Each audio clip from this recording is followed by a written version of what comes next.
This is actually a pain in the ass to set up to play.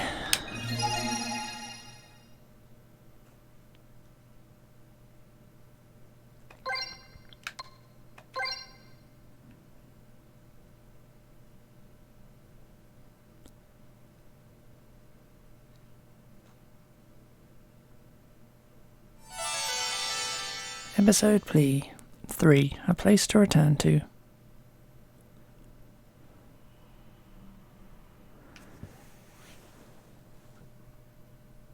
Quickly just check. Yeah, good. Okay.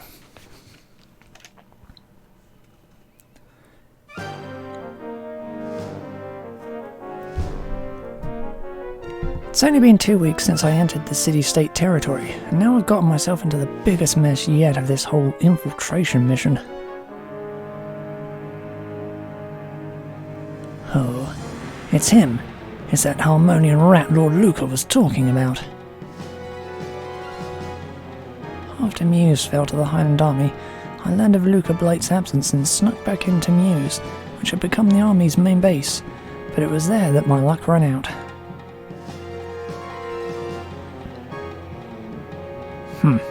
He's just toying with us.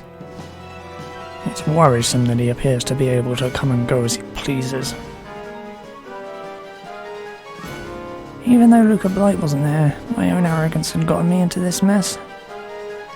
I thought that I'd managed to escape the garrison and arrived at Muse's western border ahead of the pursuit squad that was still blundering along behind me. If I could just make it through the forest ahead of me, I'd be in Greenhill, another member of the city-states.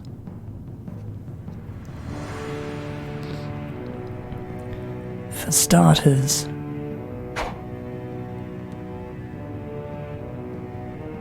the commander called Seed swung his long narrow sword at me. I managed to dodge it, but just barely. It seems that attack was just for testing me.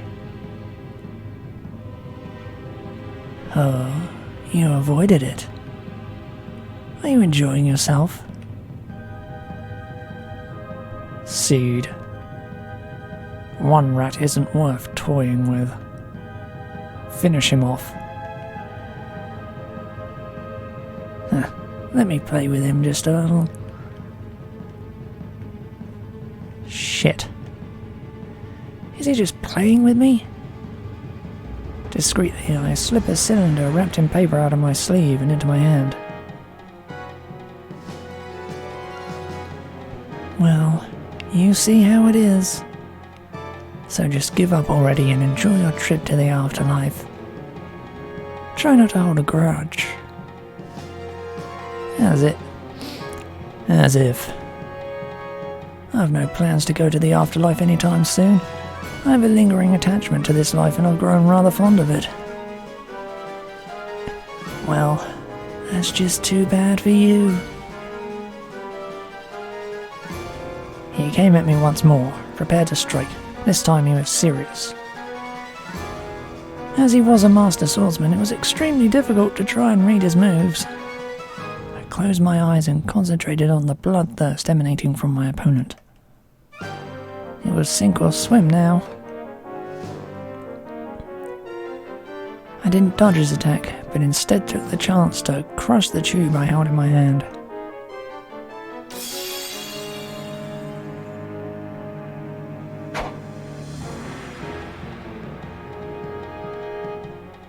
Son of a... What the hell was that? Where'd that bastard go? Seems our foe is no rat. He's a charlatan. As it appears, he's managed to escape us yet again. We'll have to arrange a search party. If this turns into a mountain hunt, locating our prey will be no easy feat. That won't be necessary. Just look at the blood on my sword. That injury should slow him down considerably.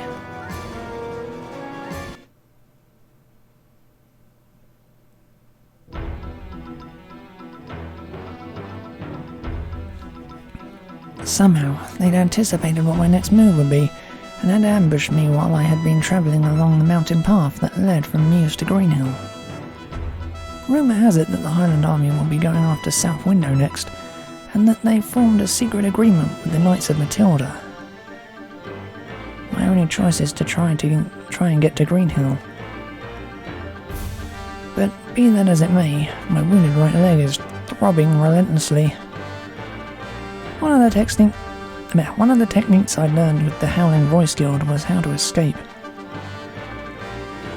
While my opponent had been blinded by the flash I set off, I used my wire to escape that beast general's attacks, but his sword had still managed to find me. A whole day has already passed, but I can't afford to be careless.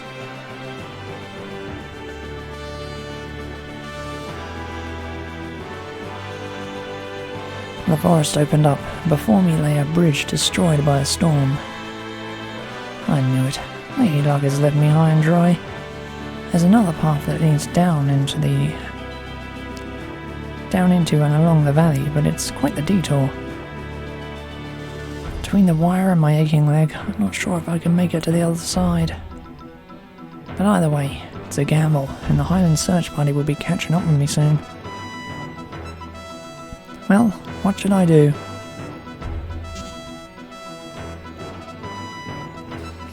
Holy mother of... that takes a lot of luck.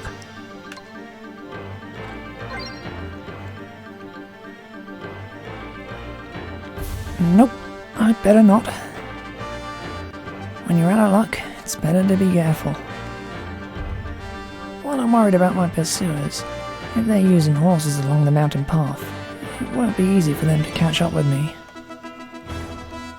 In order to take the quickest route to the valley path, I once again went into the forest.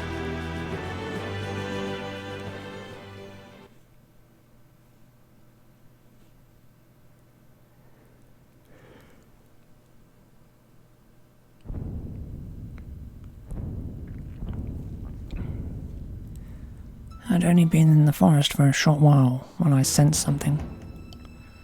I tried to act as natural as possible while I checked my equipment. The presence remained. It didn't move like an animal would.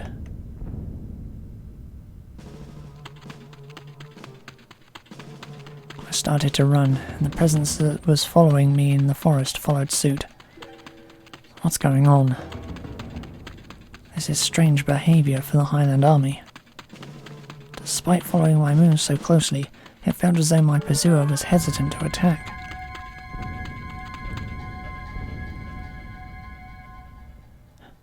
Who's there? Aren't we a bit too old to be playing tag? Just as I called out, the presence melded with that of the forest and disappeared. I knew it hadn't really gone, though. This had become a contest of endurance. Once more I began to run. Run. Bleh. Ran.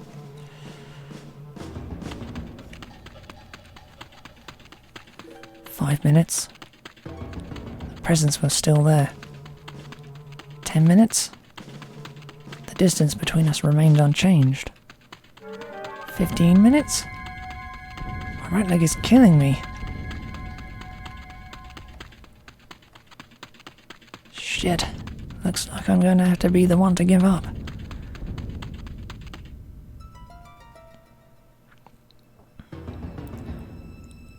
I don't know who you are, but I don't find this funny. If you know I'm wounded and just playing with me, then just go ahead and end it.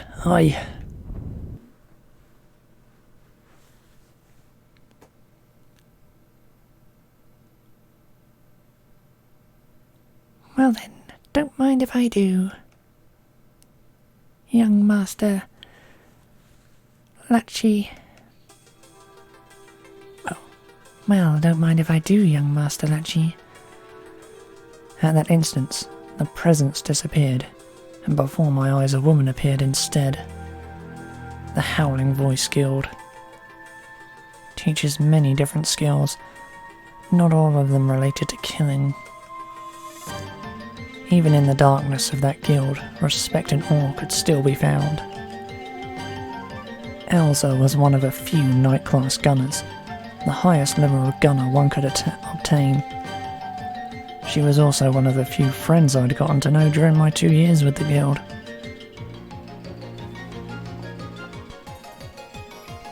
Elsa? Well, this is unexpected. The guild is keeping its eyes on both of us, so there's no reason to be so cold, is there? I wonder. There's every possibility that you are my pursuer from the guild. Are you? Nah, no way. I attacked a member of the guild. They never trust me enough to give me such an important mission. You should know that. That would normally be a logical conclusion to draw. However, the guild has taken notice of your abilities. I hear that among the elders, there are those who favor you. Well, I will take this matter into my own hands.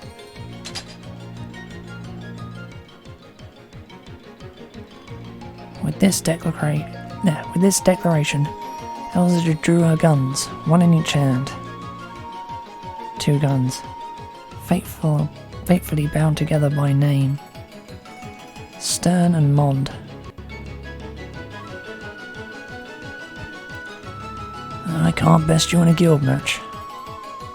I know I'm no match for someone of your skill. That's why Clive was chosen as your tracker.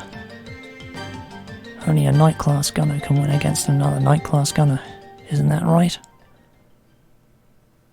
More or less. Despite my words, Elsa made no move to put her guns away.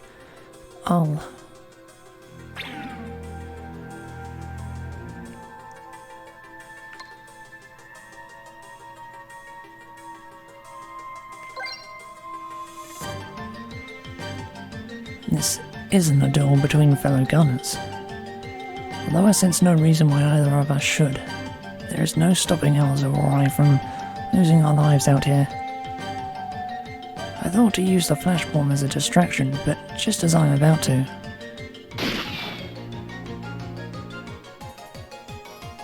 the impact left my hand stinging. She'd fired Mond, shooting the tube right out of my hand. It seems that the young master of House Nakji is still just a little boy pulling pranks. I'd made the first move, but I really was no match for her. Elsa calmly lifted her guns, one in each hand. And I knew her composure wasn't for show. In that case,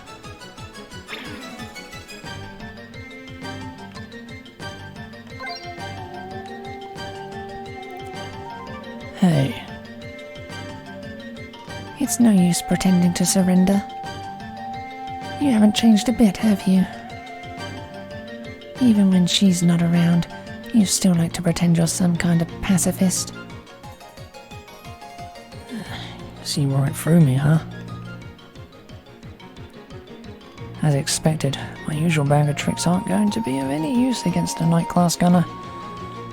The wound on my right leg is still aching. I've been driven into a corner. As I realised this, the blades on my back had begun to tremble in anticipation of being unsealed some time ago, but I suppressed their evil desire.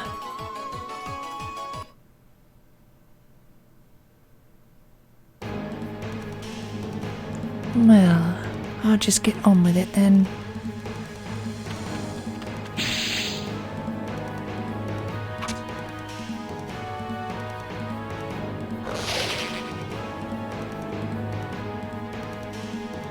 In an instant, Elsa closed the distance between us, but I quickly shot my wire at a branch overhead, the resulting recoil sending me flying into the air.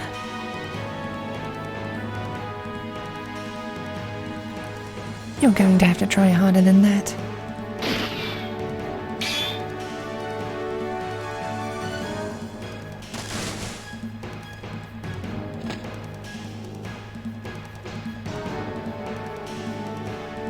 Elsa's shot hit my wire, snapping it. I lost my balance, kicked off a branch and leapt through the air high above Elsa's head. But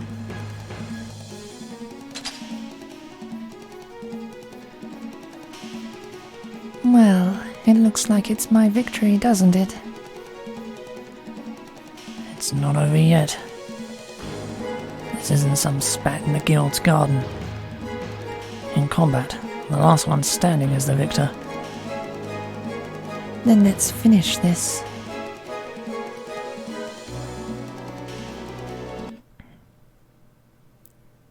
I see.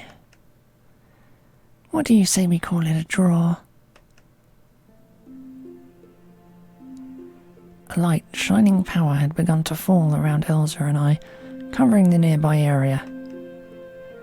It was a mixture containing blasting and ignition powder. The smallest spark would set off an explosion powerful enough to blow up the entire area. In short, Elsa can't fire a gun without killing us both. It seems that some things have changed since then after all. In that case, why don't you stop kidding around and lower that gun already?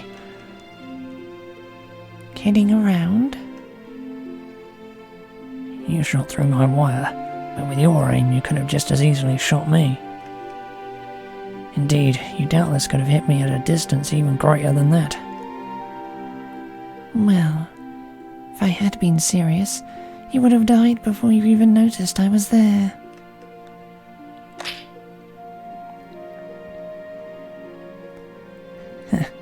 You're a terrible person. I had to make sure you hadn't become a coward. In order to test you, I couldn't go easy on you. And if I'd found that you had, I wouldn't have hesitated to send you to the afterlife. You really are terrible.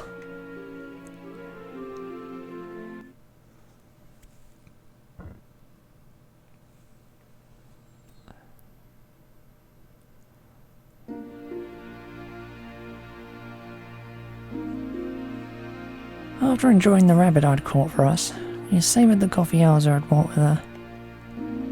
She was indeed a night-class gunner, the highest rank in the Howling Voice Guild. Yeah, you could say that. I'd been sent for training with the Howling Voice Guild, also known as the Guild of Assassination and Protection. It's the only entity in the world that knows the secret behind guns. It's an extremely insular guild. Very few, aside from those raised within the guild from a young age, can even become members. Thanks to their mysterious guns, they are very powerful and hold a special position even within Harmonia. I, having entered as an intern, was able to learn some of their secrets while remaining neutral to the guild.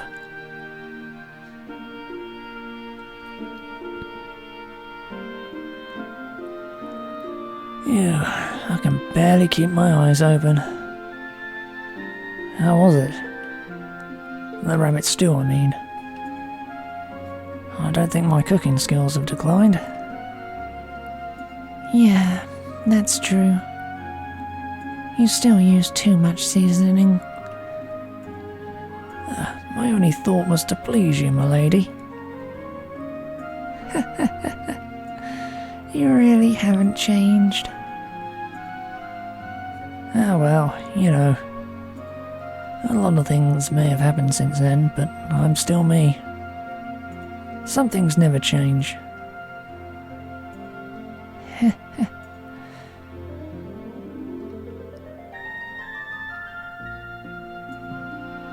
Hey. What is it?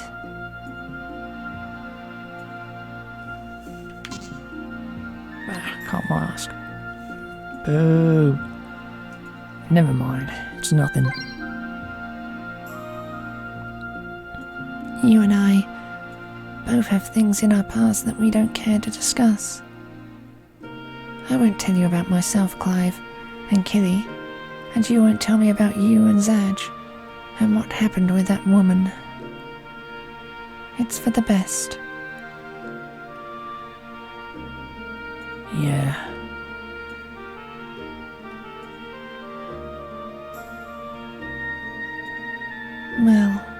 We better hurry up and get some sleep.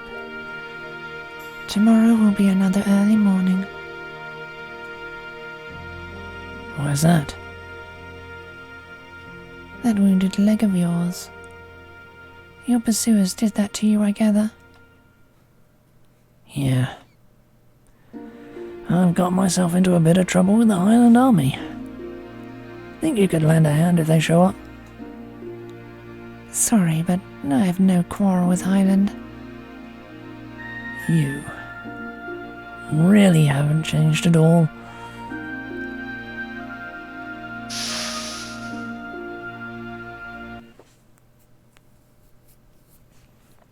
She poured the remains of the coffee over the fire, extinguishing it, and we went to sleep. She was right. It's not as if talking about it now would change the past, no matter how much we might wish it.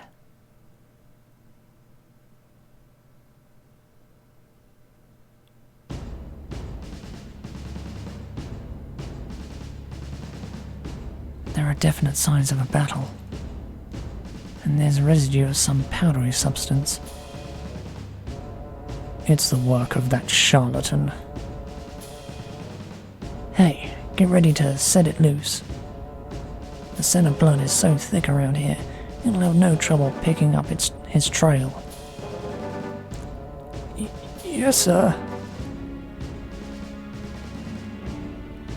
Let's give them a taste of the power of the beast rune. Ugh. I don't think I'll ever get used to this.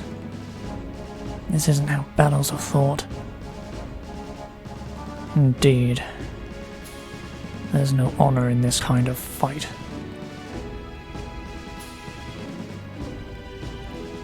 Preparations are complete. I'll have to see this power with my own eyes.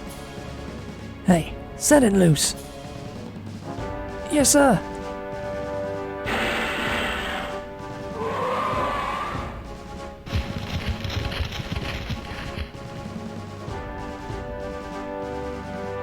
Well, we'd better follow suit and begin our own preparations. From all the noise, I gather we must have caught up with him.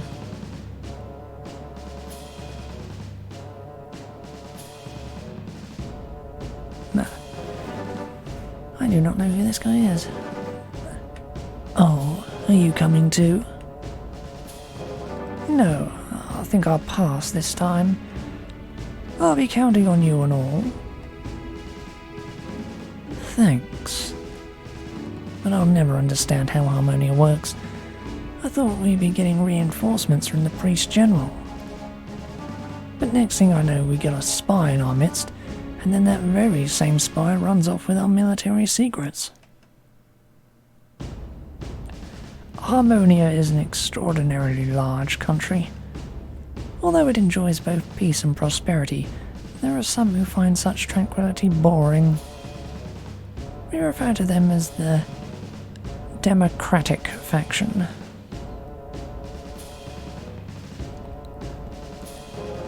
Are you saying Lord Hikusak's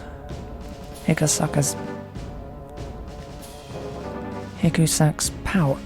Are you saying Lord Hikusak's authority is waning? No, not at all. In the long history of Harmonia, this is quite a common occurrence. It's just the season for a bit of spring cleaning, that's all. Now, if you'll excuse me, I must be on my way.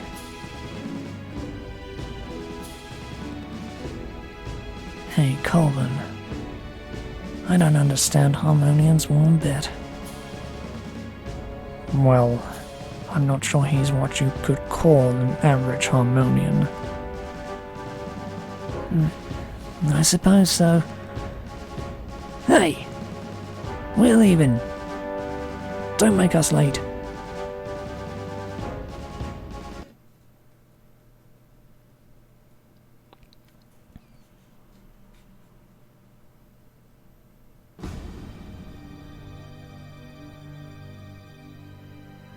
I snapped awake. It's a force of habit by now. I don't know how many years it's been since I was able to enjoy a good long deep sleep. Elsa. Yeah. Sounds like things have taken a turn for the worse. From the darkness of the forest came the roar of some beast. But it was no normal beast. Its roar sounded like that of a demon from the deepest depths of hell. What the? Nash!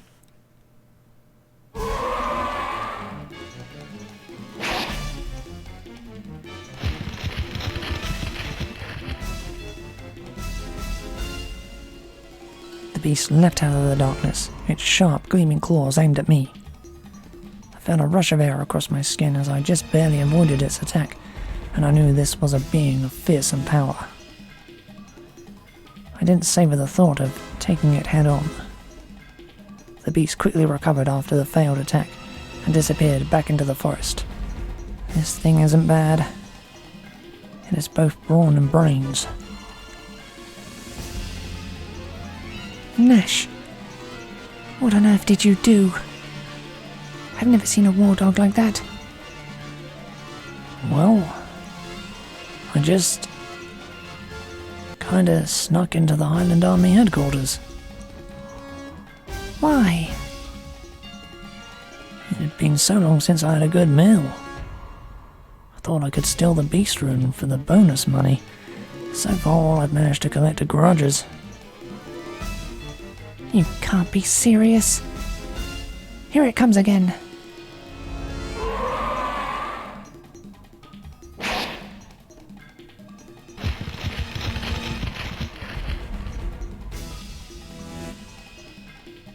The beast headed straight for me yet again. It's a golden wolf? If you can call a beast twice the size of an adult a wolf. I had no idea I was going to turn into such a big deal. It's really persistent. It's got nothing to do with me. Under the circumstances, I disagree. You're scowling like some high-born noble.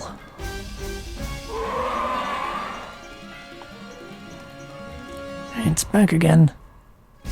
But why is it only coming after me?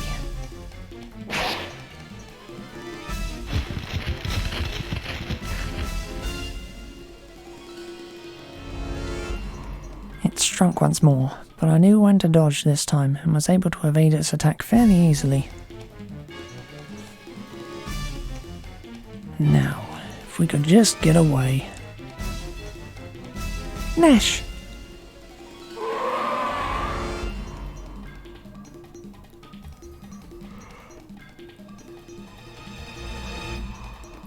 I thought the beast had leapt to attack my side again, but it had just been a feint. I changed directions mid-dodge as it came flying towards me once more. Damn it!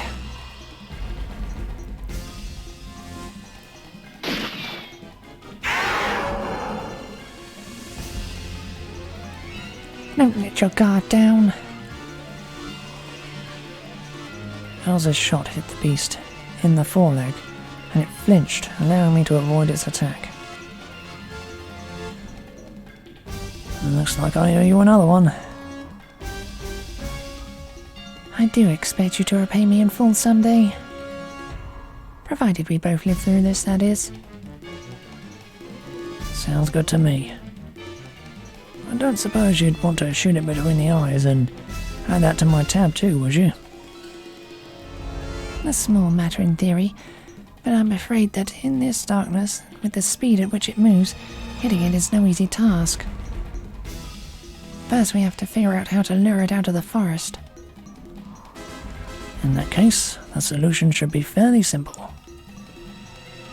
A little ways beyond this forest is a cliff. If we can get there, then we should be able to draw it out of the forest. Okay, sounds like a plan. Let's get going. I don't know why, but it seems to be aiming specifically for you. I'm in your debt.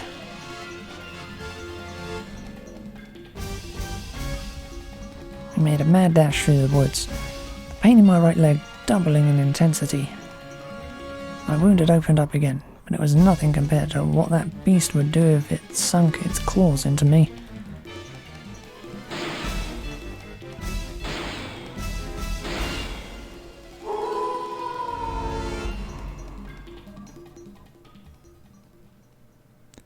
Every so often, the sound of Elsa's gunshots and the beast's roars echo through the night. At the rate we're going, we might just make it.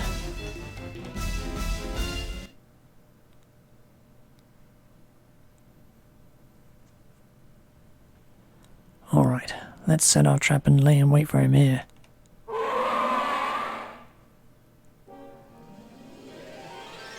What the? Damn, he got here fast. Elsa, what should we do? This beast really is something else. Though my bullets have weakened it somewhat, it seems some sort of magical barrier still surrounds it. It's not only strong and smart, but has a magic defense too. What a troublesome enemy. I may have to use my secret weapon. I should hope you would.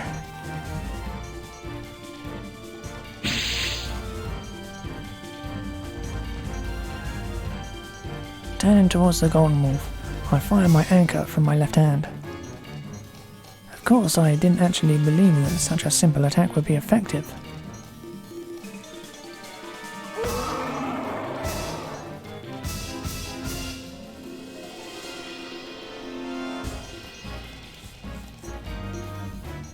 Just as the anchor is about to hit it, I tug at the wire. The anchor's claws open, spraying a flammable liquid in a fine mist, which I ignite at once.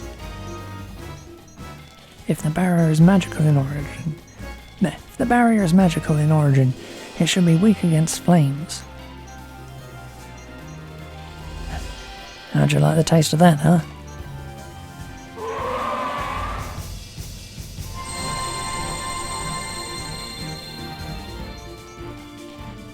From within the flames shone a pale blue light, extinguishing the flames.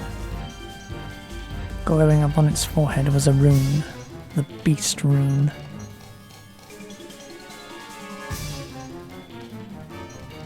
That's... The Beast Rune. So it's one of those.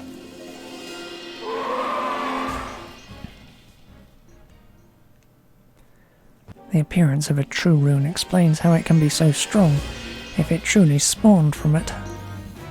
The situation is dire. We managed to lure it out of the forest, but neither my tricks or Elsa's bullets can get through its defenses, and now we've been driven to the edge of this cliff. Sorry, Elsa. I didn't expect you to give up so quickly. I thought you were more stubborn than that. You're right. Well, I'd say it's about 50-50. Huh? You mean you have a chance to beat this thing? Half resignation, half prayer to the gods. Well, that's reassuring.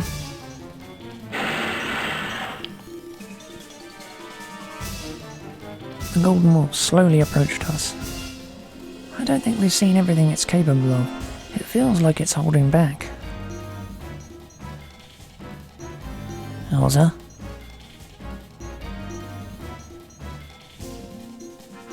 Let's gamble on that prayer. Can you blind it, even for just a moment? Gambling on the depth of your piety, huh? Well, at least it's better than giving up.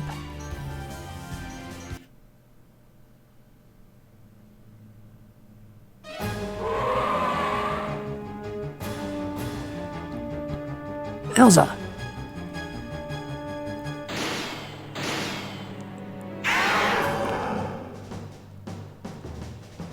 The sound of the shot echoed through the air. For a moment, the body of the beast lit up, sending the bullet ricocheting off it. But the next instant, she shot another bullet right between its eyes. Elsa had quickly switched between Stern and Mond when she was firing. The barrier had prevented it from being fatal, but she'd fulfilled my request neatly enough.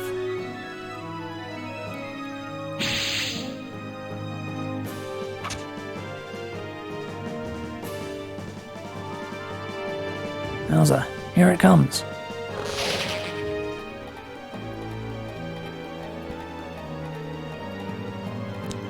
The golden wolf chased after Elsa with frightening strength. I grabbed Elsa with my right arm and shot my wire up into the air with the other, sending us both flying. We soared over the golden wolf as it stared up at us with a stunned look on its face and jumped into the forest. Now it was the wolf's turn to have its back up against the edge of the cliff. Elsa. This is the end.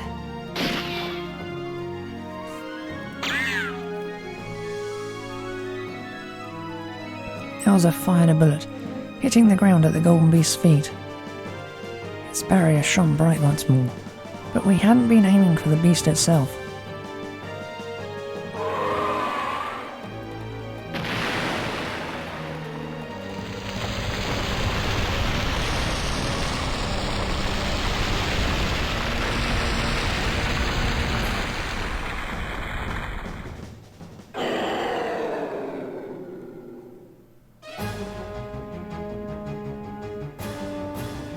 At the moment of impact, the ground beneath the beast exploded, enveloping it in a haze of smoke and debris. We'd blown up the cliff, sending the beast plummeting into the deep valley below.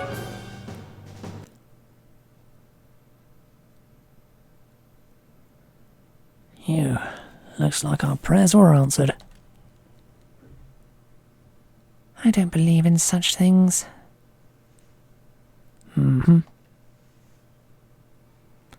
Say, Nash. What's up?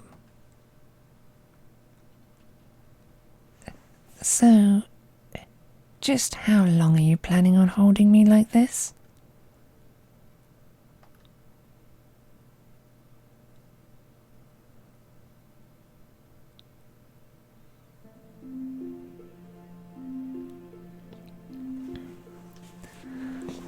After that, Elsa and I returned to our campsite, made our preparations for departure, and parted ways. Both of us have our own objectives, our own destinations. But even though we had only spent a short time together, it had been a nice diversion. Upon parting, Elsa left me with these words: "My journey will eventually end in my death, but you must strive to live." Hers was a sorrow that ran far deeper than mine. As soon as Elsa and I parted ways, I got as far away from that place as fast as I could.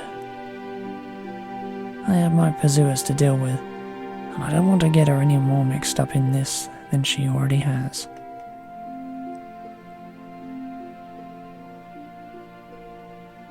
Despite my injured leg, I hurried along the mountain path.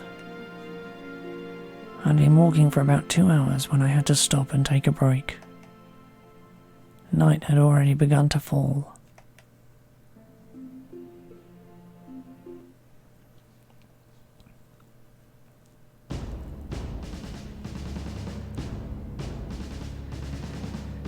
It appears the beast fell from here, but it wouldn't have died from just that. That may have just run out of time. The prototype only lasts for a night after all. There's no way that fool could have bested it. It has physical as well as magical strength, but it isn't too intelligent. It's only a beast after all. Either way, it's unreliable. As soon as it catches the scent of blood, it won't let up, and you never know where it will turn up. It's as I've always thought. Battles are best fought with one's own hands. Ah, so you think so too? I prefer to end things by my own hand. Well, in any case, we lost sight of him. Should we head back? It's not in my nature to stop halfway through a mission. If he's travelling along this path, his destination must be Green Hill. If we take horses, we might be able to cut him off. Yeah, you're right. I'd like to try my hand against that guy in combat again.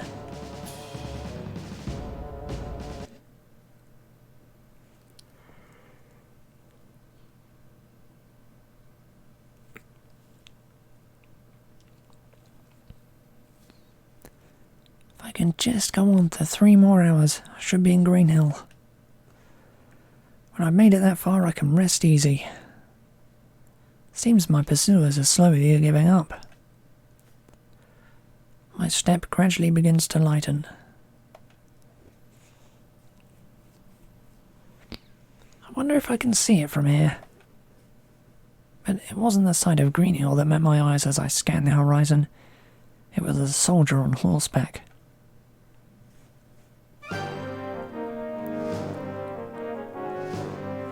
The man who had cut my right leg. I immediately whirled around to return down the path I'd come on, but another man blocked my way. Long time no see. We were in such a rush last time, I'm afraid I wasn't able to introduce myself properly. I'm Colgan, the commander of the 4th Highland Army. We finally caught up with you. You've made us work quite hard for this. You're quite the persistent one yourself. Don't you have better things to do than follow me around? Sure, if you were no more than a common thief. But a Harmonian spy is an entirely different story. But Highland and Harmonia are allies. If you kill me, won't it create diplomatic issues between the two countries? That's the least of your concerns.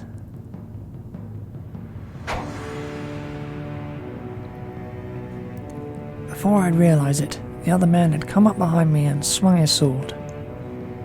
I span around, but my injured leg impeded my movements, and I was unable to completely dodge his sword, giving me a fresh wound on my left arm. You're as light on your feet as ever. It was by the request of a high-ranking Harmonian officer that we came all this way. It would seem that your situation is quite complex, A high-ranking Harmonian officer? What in the world is he talking about? Only the captain of the garrison is supposed to know about my infiltration mission here.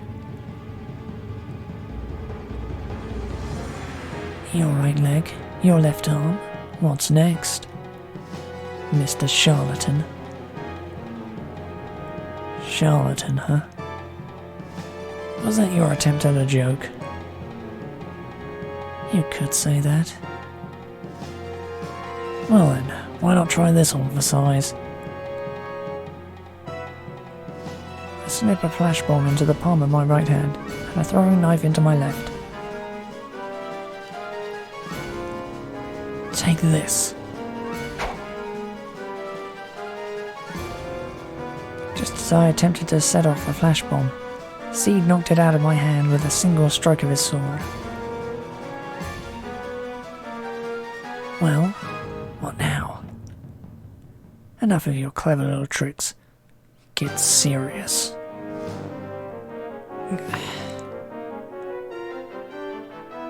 He's just toying with me. But even so, it doesn't look like there's any chance of me escaping this time.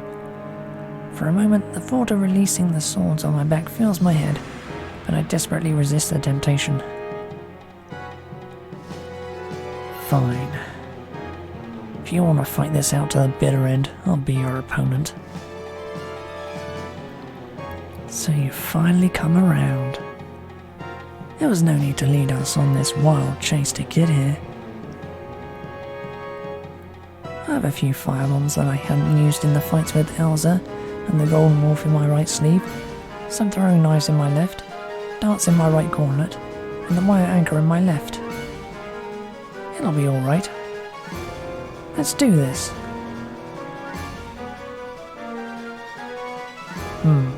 Your expression has changed. Seems you're finally ready to be serious about this. Now face me. Take this. Feigning a leap, I backstep and throw a firebomb with my right hand, so that I'll detonate right in their faces.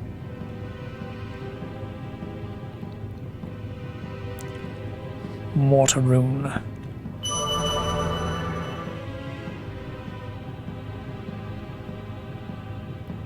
But Kolgun called on the magic of his water rune, and the firebomb extinguished, anticlimactically fell to the ground.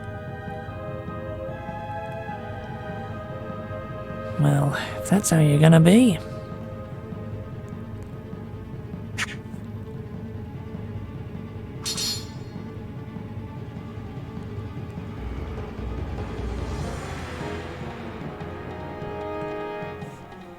I immediately threw a knife with my left hand, but Seed parried it with ease. However, I was counting on that. It was time to set up the shot for my favourite dart.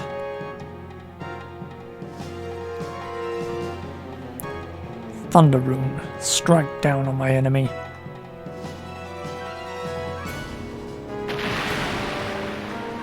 Lightning shot from Kolgun's left hand, and amidst that blinding brilliance, Seed lunged forward to attack with surprising force.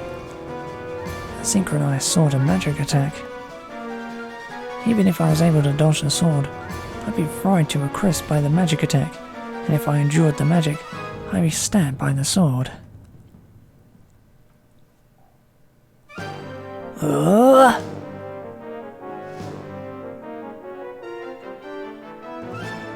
Oh.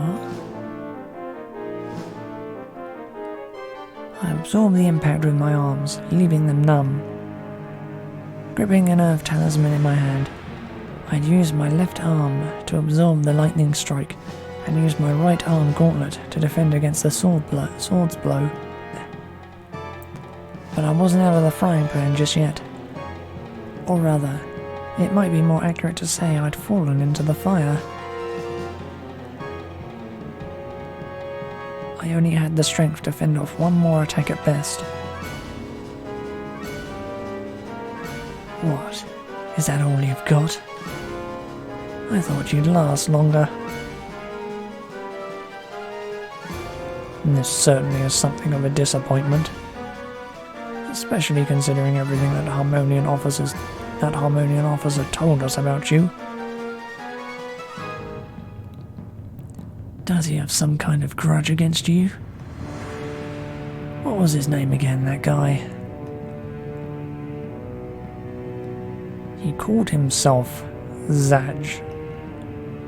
He was a quiet fellow, but when it came to you, he was surprisingly vindictive.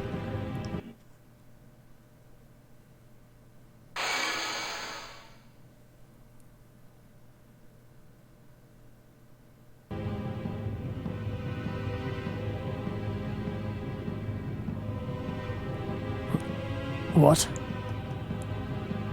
What did you just say? Hard of hearing, are we? He said we got the information from a Harmonian called Zaj. But enough chit-chat. Here I go.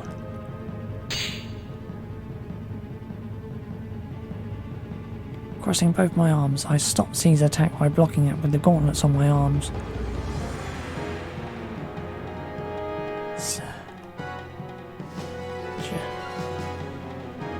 That's ridiculous. Shit. Those gauntlets are surprisingly tough. But the next one will be the last. Let's go, Colin.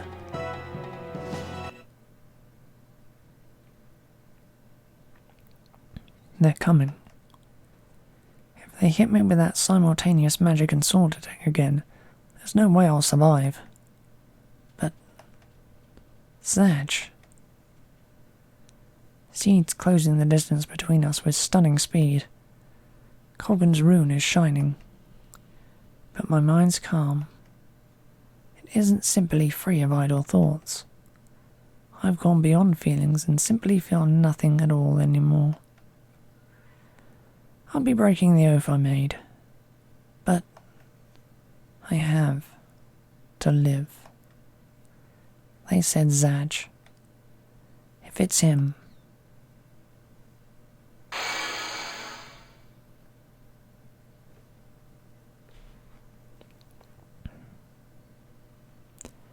Giving in to the temptations of the swords on my back, I made my move. My hands unconsciously reached for the unfastened their clasps. In my right hand is Schwarzer. In my left is Weiss. Schwarz. Slowly, they slid out of the sheaves they had been sealed in.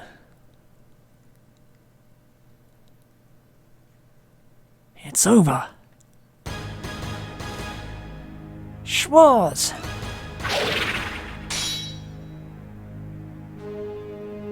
What now? Weiss.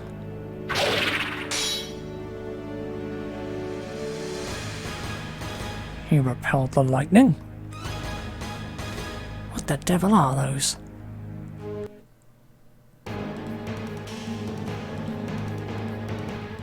When I wield these swords, it no longer matters to me who lives and who dies. I had vowed never to use them again, but I couldn't throw them away. And perhaps that will prove to be my downfall.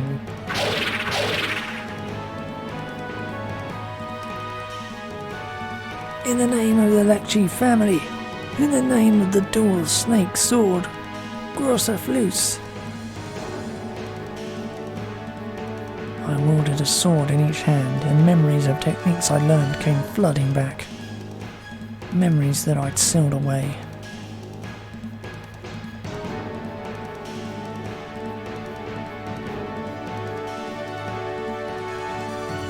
Shit! What the hell is this? Be careful. Those swords aren't just made for killing. I already know that.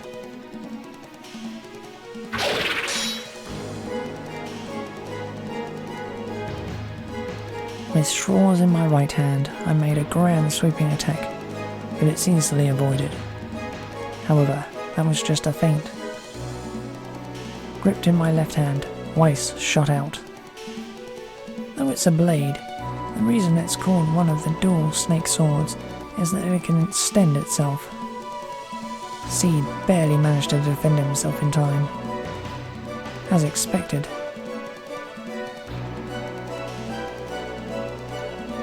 Shit! That was close. If you're this good with a sword, then why didn't you just use one from the beginning?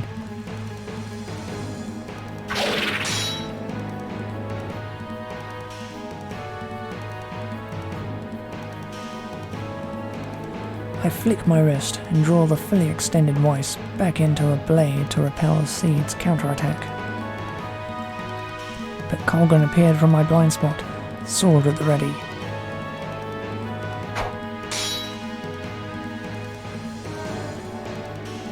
Tried to stab me in the throat, but a swing with swords in my right hand easily deflected it.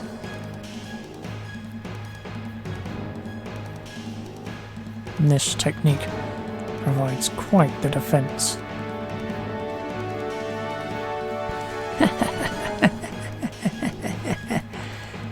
It's been too long since I've encountered a foe who could put up a decent fight. This is great.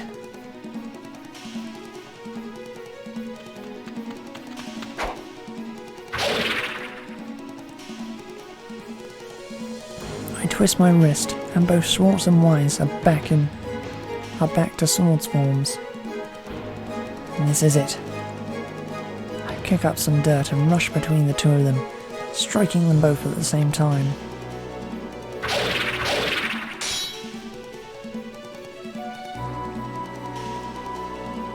Colgan managed to avoid Weiss, but Schwartz's blade made contact with Seed.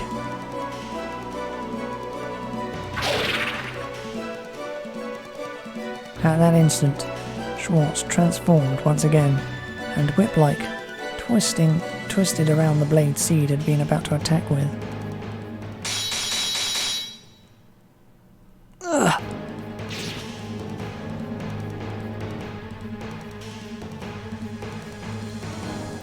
Seed lost his sword and jumped back to avoid Schwartz's attack, but my efforts hadn't been for nothing.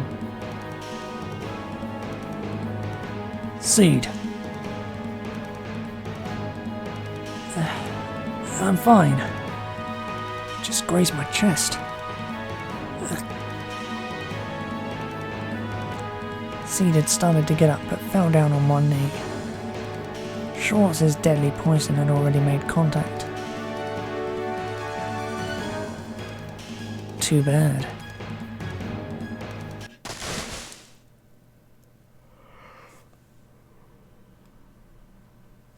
I raised the sword high over my head and twisted my body, but I tripped and stumbled. My left foot is slick with blood. Seed hadn't broken my defense, but when he was being hit by Schwartz, he'd managed to cut my leg with a dagger he had in his left hand. Shit. I've made it so far. The poison should be coursing through Seed's system by now, but that still left Colgan. Without the use of both legs, I have no chance of winning against him. Just as I'd feared, Colgan approached me.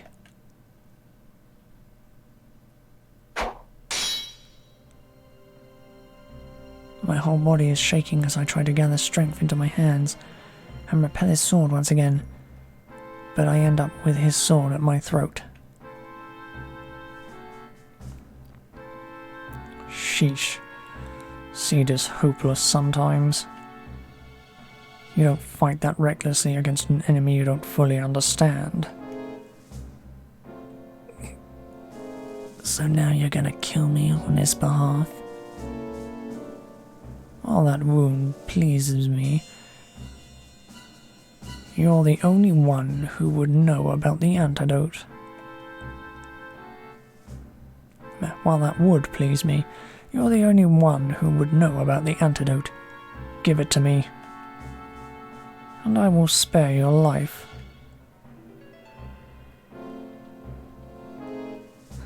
Won't take me at my word? In the inner pocket of my coat, on the right-hand side, is the green bottle.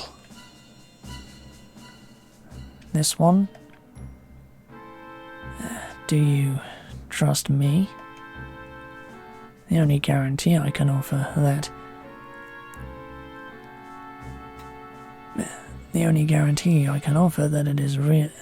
it really is the antidote is my word. If you've lied to me, I'll strike you down. And that's no threat, it's the truth, plain and simple.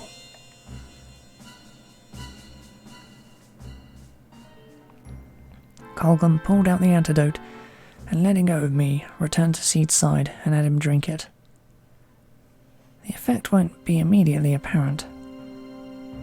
Carrying the still unconscious Seed, Colgan mounted his horse. We'll call this match a draw. This match, huh? Risking my life over a match? I'll pass, thanks. Is that so? Then I suggest you leave this land as soon as you've recovered. It won't be long before Green Hill becomes a battlefield too. Thanks for the advice, but I still have my mission. Do as you wish. Till we meet again.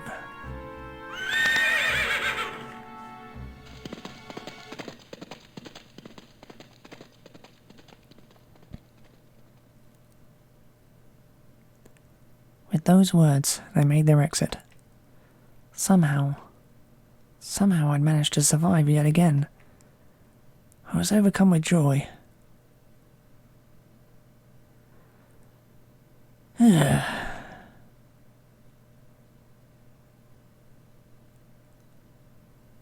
Sprawled on the ground, I gazed up at the sky. Clouds floated by, being carried wherever the wind took them. Just like my future.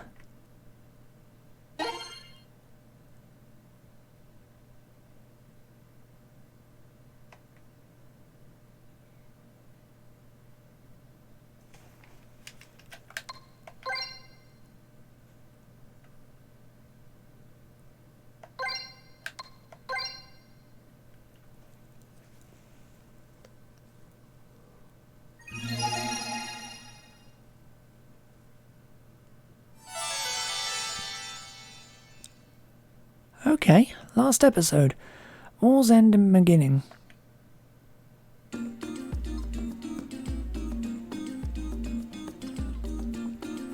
I didn't think it'd be this short. I stirred from my sleep to find myself in a clean bed. The sunshine felt great. After enjoying the pleasant sensation of the sunshine on my face for a little while, I sat up and looked around. The room was simple but functional. I heard someone moving around downstairs. Where was I? Set my feet on the floor.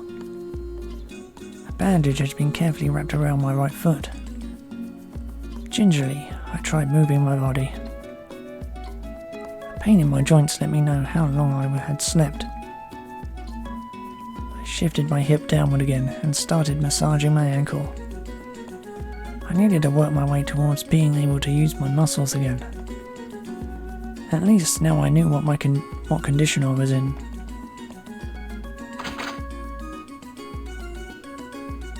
So you've come to, have you? Good. My arm massaging interrupted. I turned to find a young woman looking pleasantly surprised.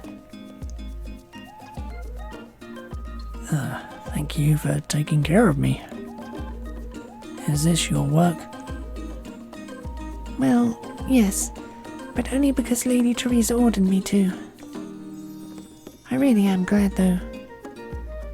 If you had died, I'd be in big trouble.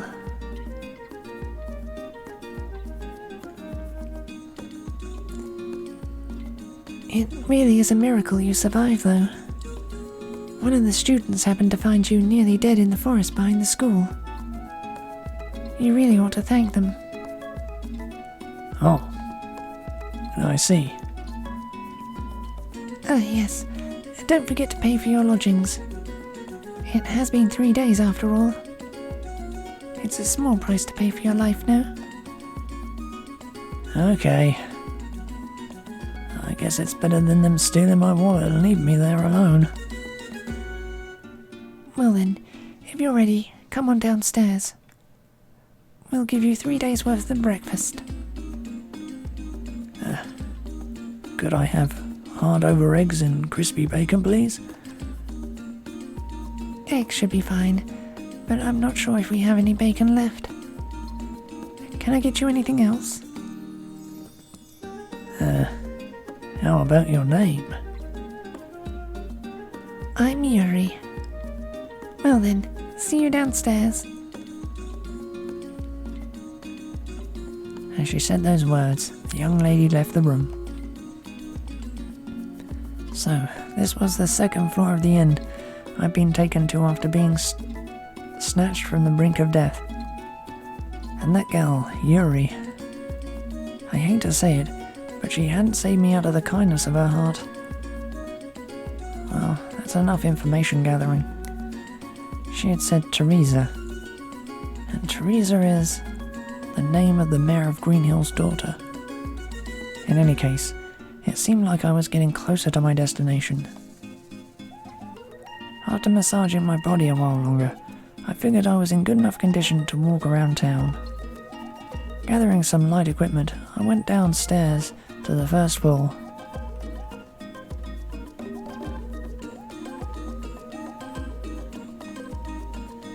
Oh, so you finally came down. I thought you'd be down sooner, so your breakfast has cooled down a bit. What's the matter? Lost your appetite? No, not at all. What to choose? I guess I'll start with this. You sure are a strange one. Well, I guess you did almost die not too long ago. That breakfast wasn't anything like 3 days' worth. Glancing over the other tables, however, I could see their situations were much the same. Nothing but bread, weak soup, and egg-based dishes.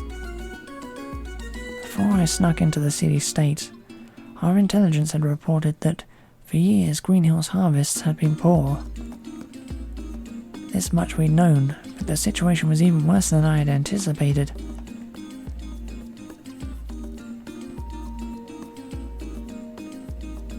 Well, did that fill you up? As she drew closer, Yuri lowered her voice. Since it's been 3 days, we gave you a little extra. But don't tell the other guests. Famine, huh? I'd heard you guys had bad harvests, but... Yes. Well, there's also that to consider, Mr. It's Nash. Nash. Alright then. Please sign the guest register later. So, what were we talking about? The famine. Yes, that's right. There have been poor harvests, and then there was that battle between Muse City and Highland, right? We shipped a large amount of food off to Muse to help out in any way we could. As Greenhill only has a volunteer militia, no real army of its own. That was Lady Teresa's decision, but then Muse fell so quickly. Teresa? You mean the mayor's daughter, Teresa? Yes, that's her. Mayor Alec is sick and bedridden, so right now Teresa is our acting mayor. You should thank her too. Lady Teresa was the one who brought you to this inn and paid a small deposit in advance for your stay here. If she hadn't paid on my behalf for the stay, what would have happened to me?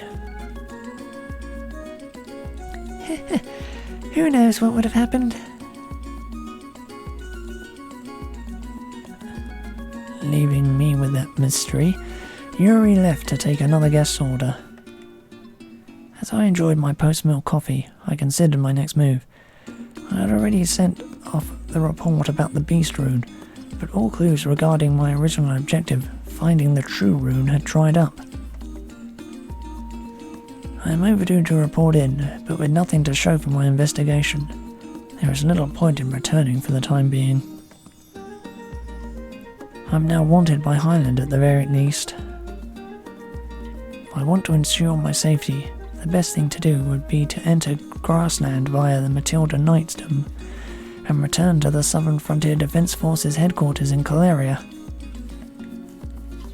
However, I have a growing inclination to remain and see what happens in the war between the Highland Kingdom and the city-states. After finishing my weak coffee, I went to visit Teresa Wisemail, who was both my saviour and Greenhill's acting mayor, in order to ask her a few questions.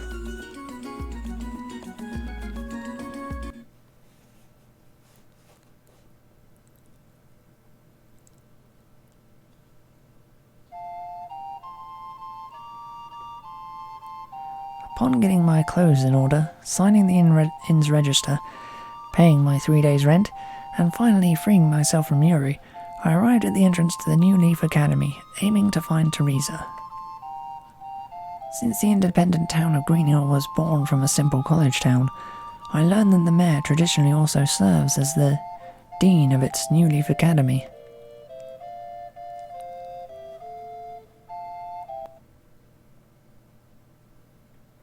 Passing through the gates, I began my search for the reception desk as two students approached from up ahead.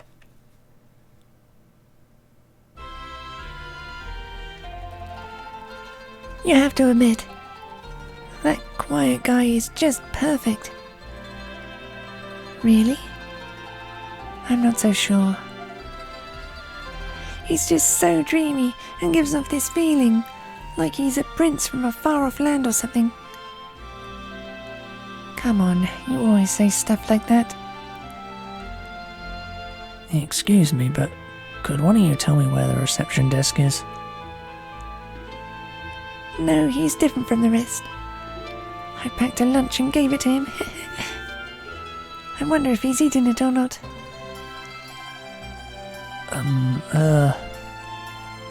The reception desk? Oh, that's right. I need to go and get the box back from him. Could you... What do you want? Why do you have to be so loud? Sorry.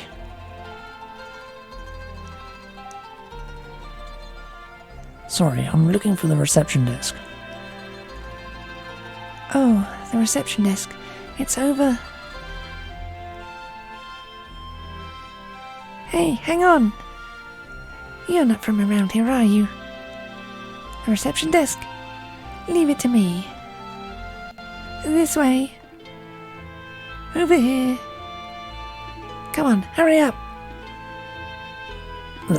Wait a second. That didn't take long. Looks like Nina's at it again.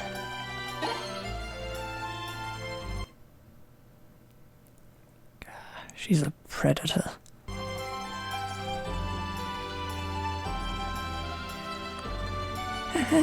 So your name is Mr. Nash. Hey, is this blonde hair the real thing? It's not a wig, is it? Why not give it a tug and see? Well, really? Can I? Now, knock it off, kid. Please keep it down out there. Oh, Miss Nina. Not you again. Oh, Miss Amelia. I'm sorry. Mr. Nash here has business with you. Oh, aren't you? Well... You are the one they found behind the school, right?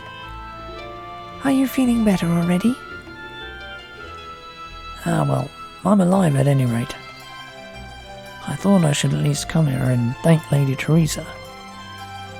Can I speak with her?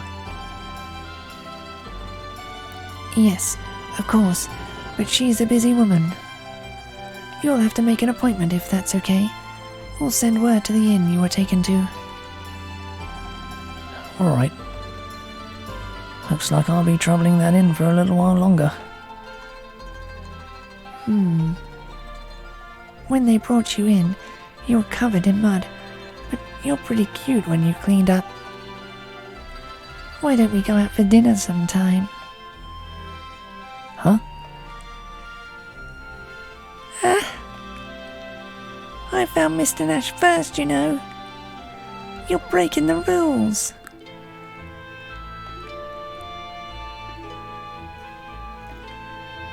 Young lady.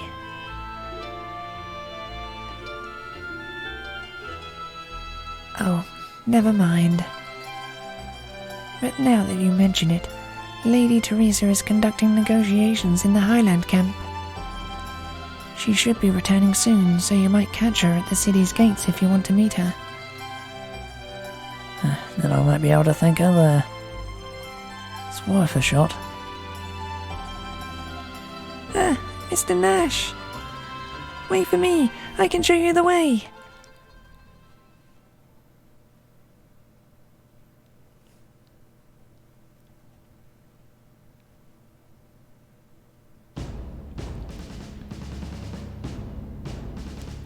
For some reason, the schoolgirl Nina insisted on accompanying me to the front gate.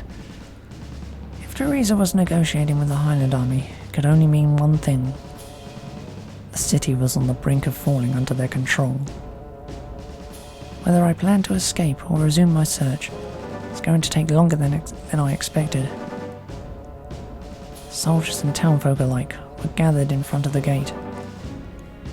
All were looking outside, no doubt praying for Teresa's safe return. Suddenly, a murmur rippled through the crowd. The gate slowly opened, and the crowd parted, forming a path between them. Several Highland troops marched through the crowd, behind their commander. They were preceded by a young blonde woman, who must be Teresa. A warrior in foreign-looking clothes walked beside her. Once the group had reached the front gate, Teresa and the swordsman turned around. I made my way through the crowd as best I could to get a look at their faces. Well then, please consider our offer. It's not a bad deal, I think. The only thing you offered was unconditional surrender, and that Green Hills supply the Highland Army until we're sucked dry. And you know how the people will suffer. Would suffer. Have you no heart whatsoever? There's nothing we can do for the townspeople. However, we can guarantee the safety of the Wisemale family. Circumstances permitting, you may even be welcomed into Lorenquil as a noble. The mayor of Greenhill will not be so easily bribed into disgracing herself. Now, if you'll excuse me. Oh my, you speak with such authority. However, you face 15,000 elite troops of the 4th Highland Army. Greenhill's defenders only number 7,000, and I understand that you are a militia of townspeople. I wonder how long they can hold out.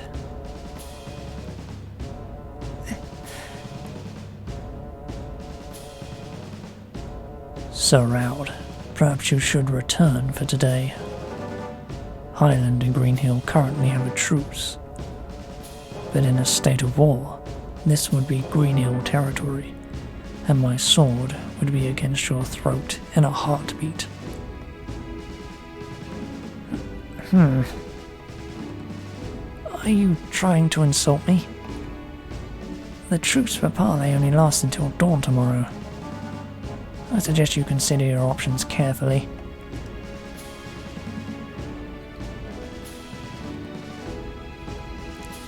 Lady Teresa. I'm alright, Shin. Let's go back.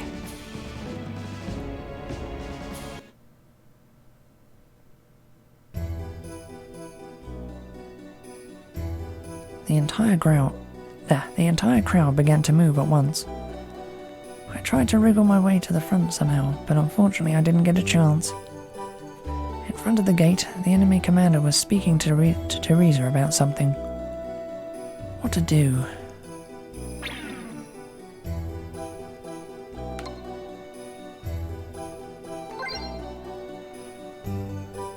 At this rate, no struggling would help. For now, I'll return to the inn.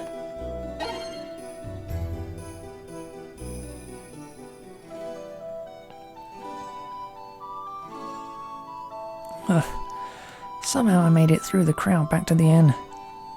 In any case, Teresa is incredibly popular among the townsfolk. It's obvious that she's no ordinary young woman. I sat at the bar waiting for my order of lemon tea. If the crowd has calmed down somewhat later on, I'll try and get a chance to talk to Teresa too. Slowly, I close my eyes.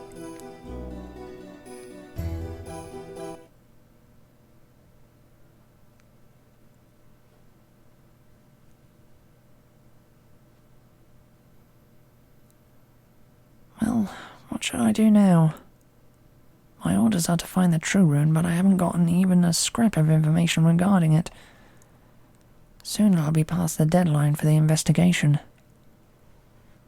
I've sent a bunch of other information, so I do have an excuse. think I might not really like all this Special Forces work after all. I can't go back to Crystal Valley, of course. The only thing I can do is hide myself in the Southern Frontier Defense Force. It's been 3 years since I entered the Special Forces. I've travelled to many places. In the beginning, I thought it might not be so bad if I died, but I've realised that I don't feel that way anymore. If I can, I want to return to Crystal Valley. I want to go back and see them.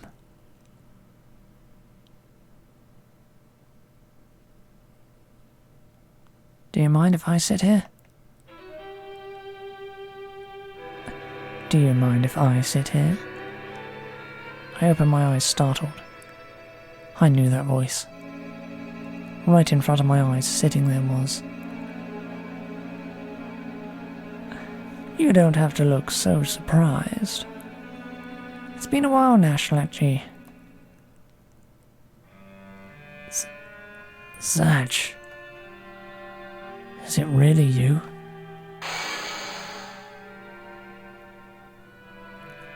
Oh, is it the hair colour? My hair and eyes, even my name. You all only knew the fake me, but feel free to use my old name. What's wrong? I thought you'd heard from those 2 generals. Is this really so unexpected? Why? You're... This man's sitting here with a bold smile. Zaj. Why are you here? I thought I killed you.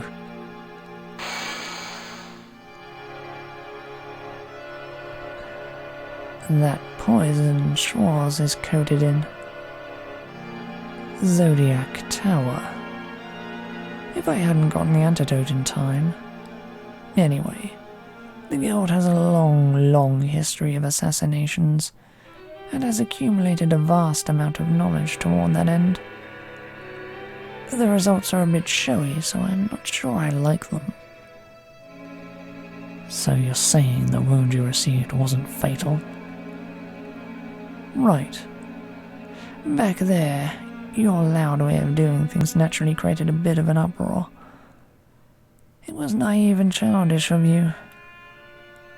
Though the wound you gave me may have healed, I still remember my resentments towards you. The disgrace of defeat is not so easily forgotten. So, you want a rematch? That would be careless.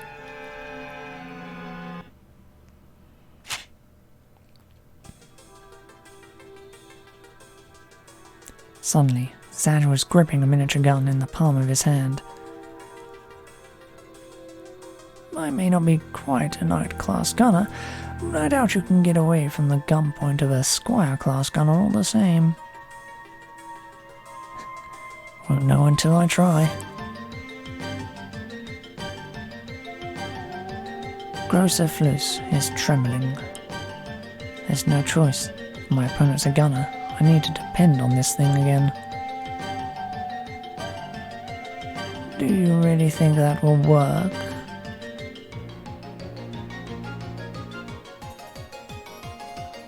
Zaj indicated my swords with a nod of his chin. Damn. Are my nerves rusty too? This wasn't exactly the best time for memories to come flooding back. Zaj almost certainly had his gunner henchmen spread throughout the place, posing as patrons. If I tried to do anything with my swords, this place would become a hornet's nest in an instant. Even if I managed to dodge them for a while, innocent people including Yuri would surely be injured. You understand, Nash? You've certainly planned things out, but why have you gone so far? Don't you think this is a bit much? It would be simple to take your life. If it were up to me, I would take you in and entrust you to the guild's torture expert. Under the circumstances, you can't be forgiven. What do you mean? During your absence, an awful lot has transpired in Crystal Valley. So then, the Highland General's advance was your doing. I simply gave him a bit of advice. The results were a little different than what I had expected. In any case, the fact that we can't act directly is somewhat irritating, but at least you will die. You'll disappear, missing in action, and no one will be any the wiser. Farewell, Nash. Wait. Yes. Why did you go out of your way just to say all that? It should be obvious. It's because I wanted you to know. I can kill you at any time. Even I have my pride. With that said, Zaj quietly left the inn. His gunner henchmen also wearily stood up one by one, and, eyes watchful, disappeared out the door. Afterwards, I was left on my own. There. Now alone, I wondered whether the encounter had been real. For a while I was stunned. Zaj was still alive. Not only that, he was looking to kill me. That much was clear.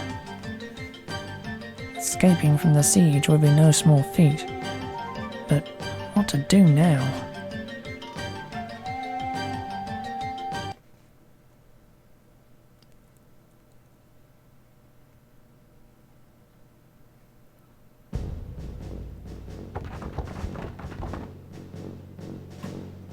Hey, that's the guy! Huh? Yes? That's right, but...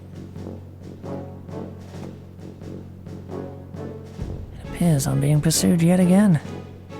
I'm sick and tired of it all, but I'll just have to wait and see what happens. Several militia members come up to me. Are you Nash? The Nash who came here from Muse? Yeah, that's right. You don't have to ask twice, I heard you the first time. Hey, it really is him. Hurry up, everyone. What's the problem? You're coming with us to go see Lady Teresa. Come on, stand up.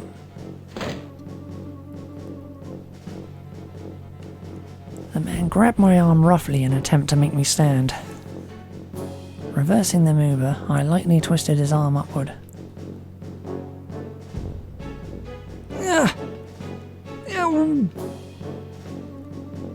If we're going to see Teresa, I'd be more than happy to come along. I was planning to head over there myself, so there's no need to do anything crazy. Oh, I got it! Please, just let go of my arm. Sure thing.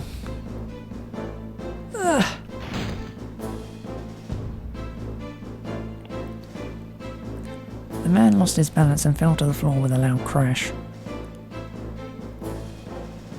Well, shall we go? You'll take me to where Teresa is, correct?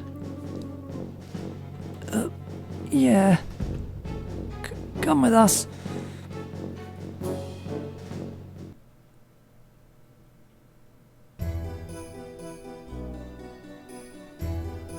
The militia soldiers surrounded me as we left the inn to go see Teresa. Along the way I inspected the militia's equipment. The armour they used was similar to that of the Muse troops, but here and there were signs of recent repair. They didn't have enough gear, and they looked like they didn't know the first thing about fighting. It seemed like they'd just fall apart if they had to fight much. They held a hodgepodge of mismatched weapons. Some had swords so long they might that they might hit their comrades more than their enemies, and others had daggers not much bigger than knives. They probably hadn't done a formal drill either. No doubt about it, they were a bunch of novices. The elite hand-picked troops of Highland wouldn't have any trouble with them.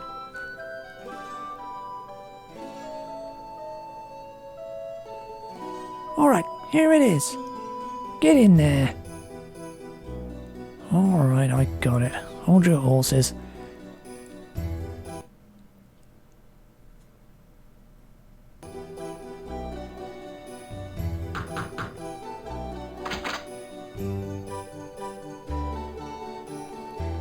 We had come to the room I had been to before on the school's campus. It looked like the dean's office. I opened the door to find Teresa, the foreign swordsman, and Amelia inside. What is it? That man? He's the one who was dying earlier. Yes, Lady Teresa. We just arrested a man named Nash. The Highland troops are searching for him. Hey, get in here. Hey, I already told you that I understood. Understand. Don't grab me like that. This man is Nash. What are you saying? Who gave you those orders? Well, we heard that one of Highland's terms was that we capture and hand over a vagabond named Nash, who had escaped from Mews. It's impossible to keep rumours from spreading. We haven't decided on Highland's terms yet. But for negotiating purposes, if we were to hand this guy over, it should buy us a little more time. If he's wanted by Highland, he won't be long for this world if we hand him over. I don't have the arrogance to negotiate with a person's life.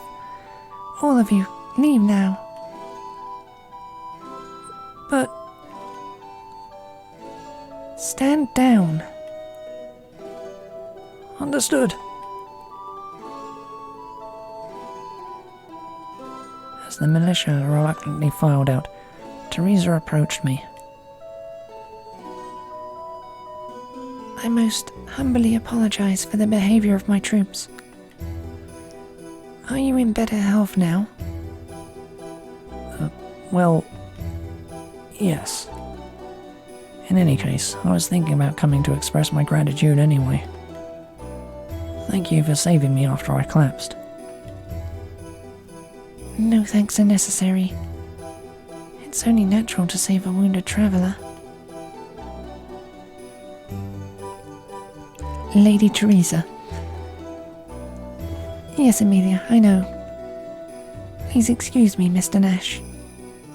We're in the middle of some planning. For the war against Highland? Yes. The armistice ends tomorrow morning and it will probably turn into a full-blown battle. It's probably best for you to leave this town as quickly as possible. Sounds like a bad situation. But the Highland army already has Green Hill surrounded. So even if you did run... I had thought over the situation a lot. I don't know what Zaj is planning, but he won't be able to kill me directly. Not if he's shooting for the missing in action ruse. The Highland generals that had pursued me were probably Zaj's doing as well.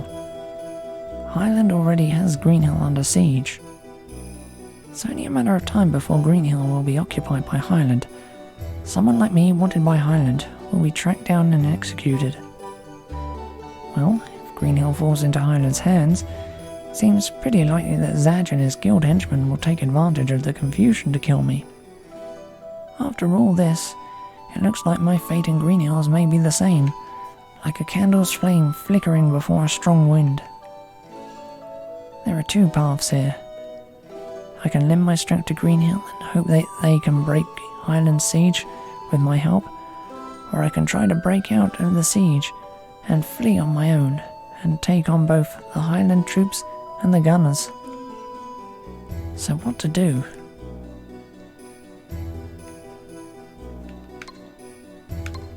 Ooh. I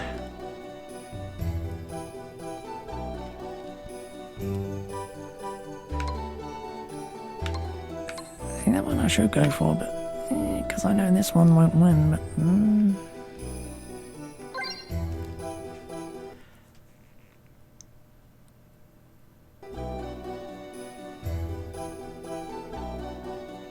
that's right.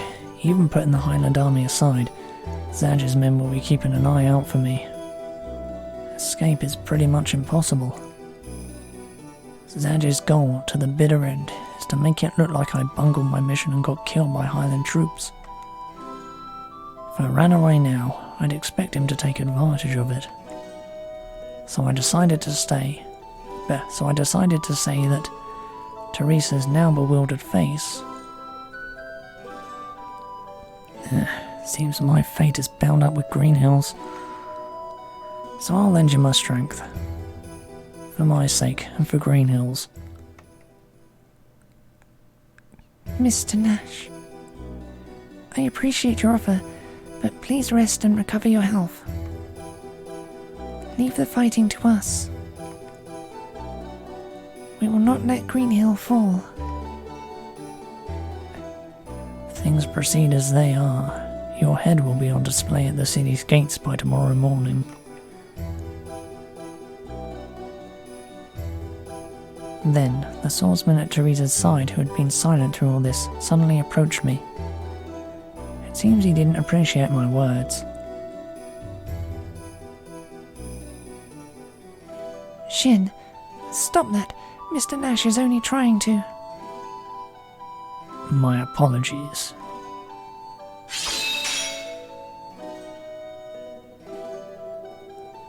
Shin silently slashes at me with his sword. I instantly block it with a dagger I quickly drew from my sleeve. He doesn't let any surprise show on his face, as if somehow he had known that this would happen.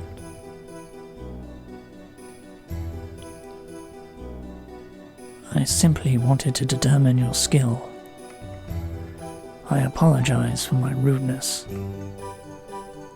So, did I pass your test? Between that technique and the way you move, it's clear that you have military experience. Here in Green Hill, there are nearly none with such experience. If you would lend us your strength, we would be truly grateful. You have nothing to do with Green Hill. We don't want to drag you into this. Stop there. You might say that, but since I can't run away, I think it's fair to say I have a stake in this. Even putting that aside, I'm still a wanted man in Highland. That may be, but... Well, how about thinking about it this way then? While Highland has Green Hill under siege, Nash can't escape. So until the siege is lifted, we'll borrow his strength.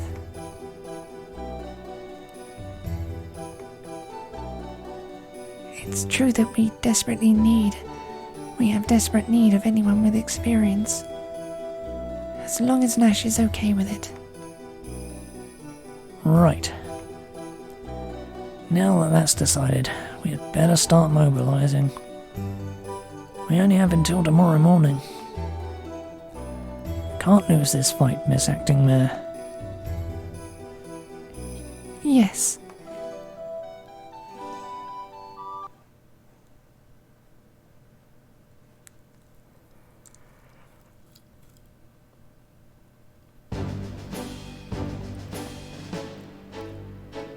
The citizens had gathered in the plaza in front of campus. Every single face had a look of anxiety that was impossible to hide. Clearly, the reason was the breakdown of negotiations. Crying voices were among the crowd as it stirred. It was turning into a pretty tragic atmosphere. It's undeniable that this is a group anticipating an upcoming battle. Suddenly, the entire crowd lifted their faces as one to look towards a single point. Teresa had arrived in front of them. Gradually, Teresa made her way to the center and began to speak in a clear voice. Everyone, please listen to me. 2 weeks have passed since Highland troops first laid siege to Greenhill. Our supply situation is not yet desperate, but Muse has been lost and South Window is already in Highland's hands. We have sent several messengers to the Knights of Matilda, but perhaps they were captured on the way. Either way, the Knights haven't moved. As you all know, I went to the negotiation with the Highland Army earlier. However, the terms for surrender require that Greenhill yield all its supplies to their army. And I find that too bitter a pill to swallow. With that, Teresa stopped speaking. After briefly averting her eyes, she turned to the townsfolk once more with a determined look on her face. I must ask you all a question. Would it be better to go down to the Highland camp and, while starving, aid in the destruction of the other city-state members? Or do we fight here? A wave of tension spread through the citizens. People were murmuring.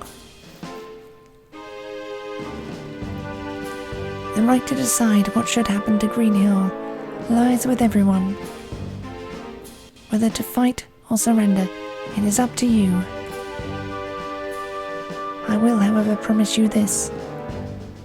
Those who will pledge to protect Greenhill to the best of their ability, I will be your ally, and I will give you my body and soul to support you. I was honestly pretty surprised that Teresa, who had seemed nothing more than a young noble, was able to give such an impressive speech. Greenhill's entire military strength is surpassed by a single Highland soldier, so the presence of Teresa could be a key to victory. It seems as if townspeople have made up their minds without any argument at all. A swell of voices rose, calling for battle with the Highland army. Naturally, I'd ask Amelia to plant a few people to steer things in the right direction, but it looks like that wasn't necessary. Now we had cleared the first hurdle on the path to victory, I had pointed out to Teresa. The first thing to do was to unite the hearts of the townspeople. Without unity, any chance of victory would be nothing but a dream. The citizens had begun to take on a look of determination. Teresa picked up on the change and began to speak once again. If there's a consensus, Greenhill will not yield to Highland and will choose the path of battle. Is this all right? The citizens responded to Teresa's word in an approving cheer. Very well. Just as I made a promise to you, I also request a promise in return. Until this battle is over, I will have you all follow my orders as acting mayor of Greenhill. Men and women, young and old, must obey without question. All of Greenhill will face this restriction. This is the second hurdle. A disorderly mob such as these would have no chance against the Highland troops. The first thing is to establish a commander whose orders would be universally obeyed. With the enthusiasm present in the crowd, Teresa's proposal was accepted with no complaints. So far so good, but the toughest hurdle will be the last. Very well. I will now give everyone my first order as acting mayor. Once again, the citizens grew tense. From this moment, I will give command of all the armed forces of the city of Greenhill to a qualified person I have selected. Yet again, the crowd began to stir. During the distraction, I made my way to stand next to Teresa.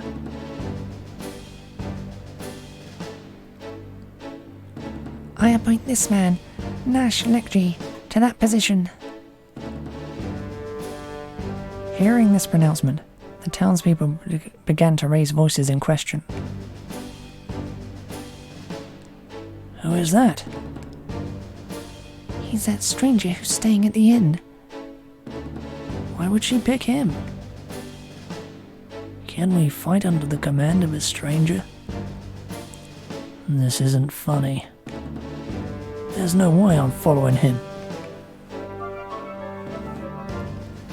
Once the voices had quieted down sufficiently, I opened my mouth to speak. My name is Nash Legente. Teresa has hired me for 7 million potch. My family is related to the Silverbergs, famous for their strategic prowess. The dispute in the Queendom of Felina was quieted by my hands. My assistant is worth 1 million troops. Besides me, Teresa's eyes were like dinner plates. Beside me, Teresa's eyes were like dinner plates. Of course, they were all outright lies. These were all outright lies, but in the besieged city of Greenhill, however, nobody could confirm or deny them. This was the only way I could think of to gain the trust of the citizens. The militia especially seems to remain strongly doubtful. It looks like I'll need to put on a flashy performance.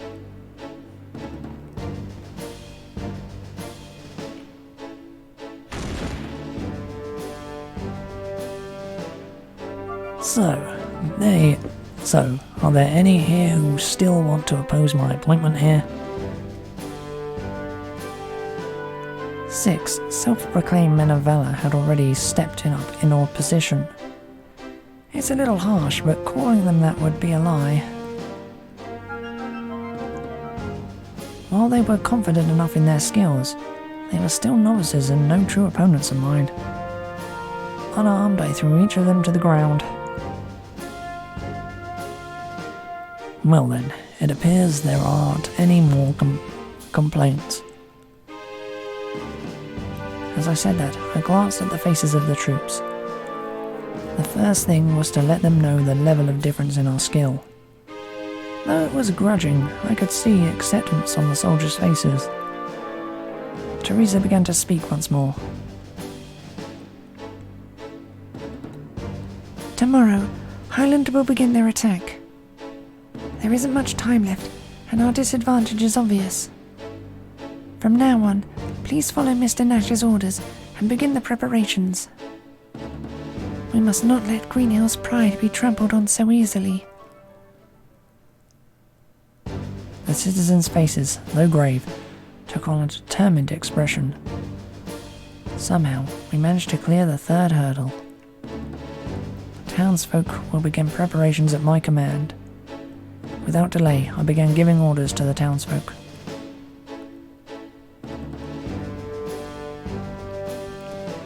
Alright, I expect work to begin at once. First will be my orders for the militia forces. I looked over the militia. There was a mixed sense of respect for my strength among them. What'll it be?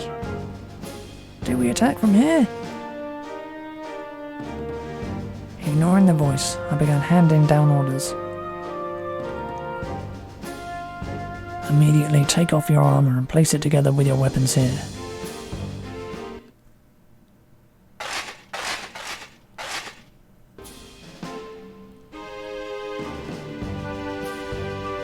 Though suspicious of this unexpected order, the troops assembled their weapons and armor into a pile in front of me.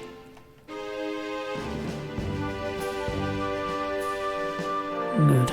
Next up, if any of you have any experience in blacksmithing, please step forward.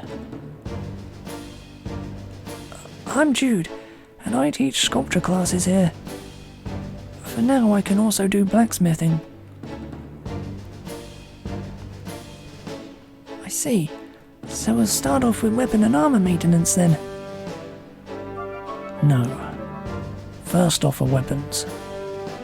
Melt down the weapons gathered here and forge the metal into spear points. All of these into spear points? Yes, all of them. Understood. I'll begin right away. Hey now, wait a second. You're going to turn all these swords into spear points? Isn't that a waste? It's a bigger waste to put them into the hands of a bunch of novices like you. Once you're all holding spears, I'll teach you how to use them. Anyway, here's your next order. Take all of this armor to the top of the south wall. The top of the wall? What in the world are you planning? Once that's finished, I want all of you soldiers to make dummies. Get the resources you need from the forest behind the school. Amelia, you're in charge. Make them like how I showed you before. Yes, I understand. Leave it to me. Alright everyone, follow me. Delays will not be forgiven. Come on, grab that armor and follow me. The soldiers left campus with Amelia in the lead. For some reason, Amelia seemed awfully happy.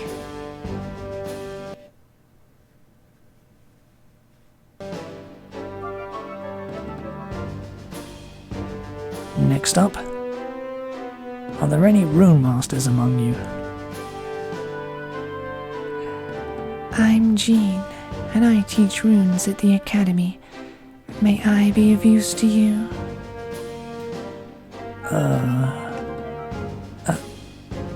Certainly. One more person, a young man, waded through the masses to stand before me.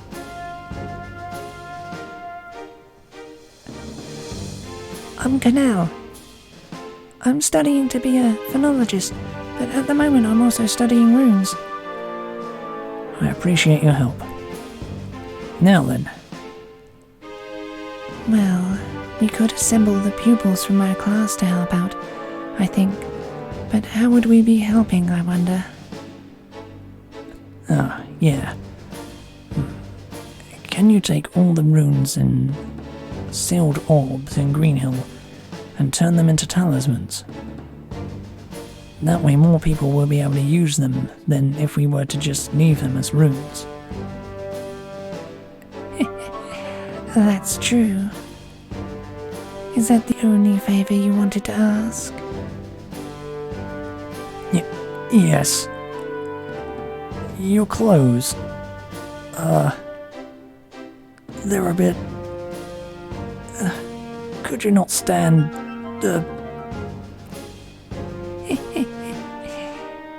Okay. We'll begin immediately. We don't have much time, right?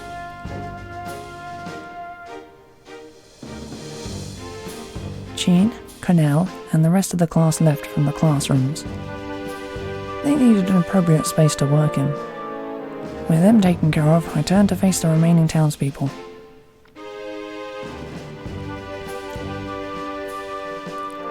Those remaining draw water from the city wells and place it strategically around town.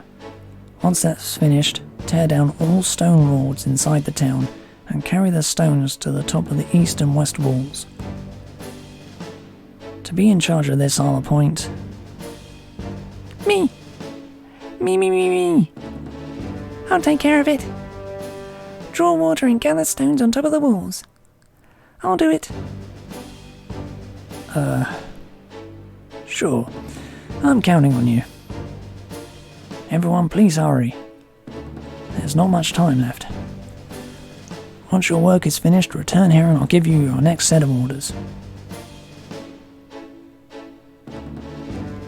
Once I had finished, Teresa nodded in satisfaction. She stepped in front of the townspeople once more. Everyone, let's fight. For victory. Alright, everyone. Burst up, draw water. Barrels, buckets, cups, pots, use whatever works. Finally, all the townspeople scattered to perform their various tasks. Now that our major work was done, I was a bit relieved. Teresa, now calm, turned to me. Mr. Nash, thank you very much.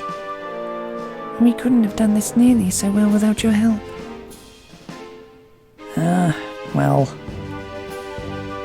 It looks like my old man's training came in handy. Never thought I'd ever need to use it back then. I resented him for it. My... Mr. Nash, do you think Green Hill can win? Frankly, I've used all the knowledge and spirit I can muster. We can only pray to the gods now. Do you believe in gods? There was a time when I did.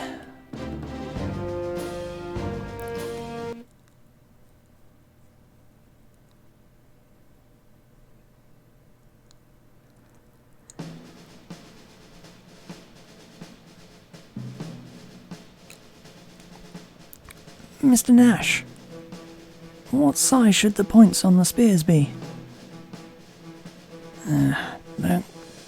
Don't give them too lengthy a point. Does it look like they'll be done by the morning? I think we'll just barely make it.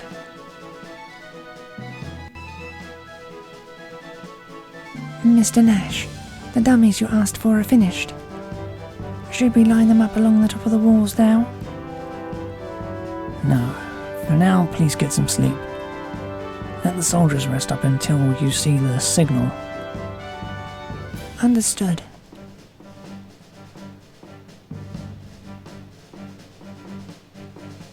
Oh, this is where you were. Mr. Nash, Mr. Nash. You've carried over lots of stones. Is there anything else you want us to do? Alright, I'm leaving this one to you. Go gather up some cloth, then put together some beds in one of the classrooms so we can gather the casualties there. Okay.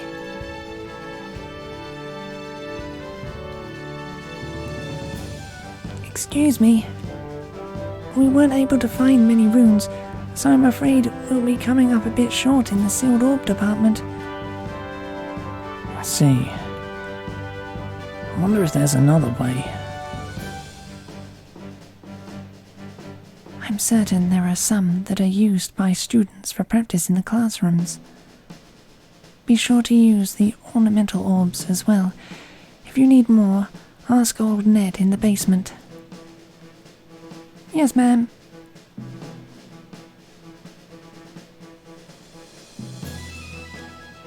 Mr. Nash, we have prepared the oil you requested. Okay, you guys go ahead and get some sleep. But if everyone else is working, we're all counting on you for the battle tomorrow morning. If you're exhausted before the fighting even begins, it could turn a victory into a defeat. That's why I'm asking you to sleep. Understood.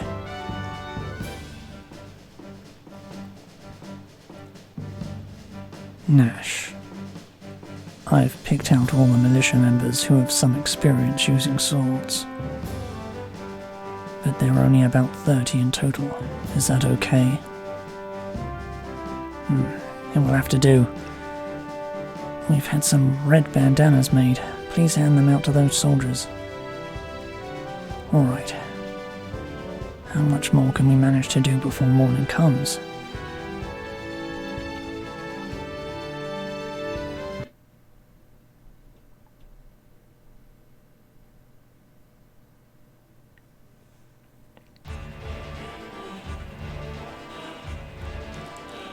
pretty quiet. The gates are still shut though. The scouts should be reporting soon, but it looks like they're not planning to surrender. This way suits me better anyway. I can't wait to get my hands on the sweet spoils of war. Alright men, Green Hill apparently plans to defy us, so we'll move forward with the assault. Begin the preparations. Commander Round, the scout's report has arrived. You forgot something. Huh? I said, you forgot something. Think about what you just said. Yes, of course. Acting Corps Commander Round. We've spotted several soldiers atop Green Hill walls. Atop Green Hill's walls. They appear to be concentrating their forces in the front. I'm a little disappointed that you didn't add Lord in there. Anyway, we will avoid the main gate in the south and instead attack from the east and west. Nobody fall behind.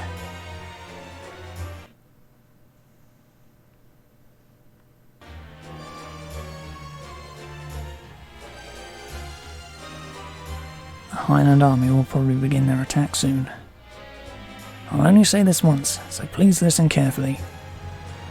First, those of you with the red bandanas, encamp at the east gate. Each of you will take one of Jude's spears. Next, those of you with the green bandanas, set up at the west gate. Same thing, don't forget to take a spear. I'll take command of the red group myself, and Shin will command the green group. Leave it to me. The task of those two groups is simple. Thrust downward with your spears at the Highland troops as they're trying to climb up. Just like this. Simple, right? Don't worry about actually killing them. Just stab toward them and knock them away. Give it your undivided attention. Yes, sir! Next up. All citizens who are wearing yellow bandanas, you'll be following Teresa's instructions. Set up in the town. The Highland Army will be firing flaming arrows. Your task is to put out the fires they start. We can handle the walls, but we can't save the town from catching fire. Use the gathered water and devote yourselves to fighting the fire. Yes, sir. Let's do our best, everyone. Alright, last order. The students who volunteered for the white bandanas split up. Prepare the talismans Jean and Connell assembled and stay on standby behind the east and west walls. Yes. Yeah! That's the last of my orders. From here on, I only ask you do your absolute best. After I gave my orders, Teresa took over.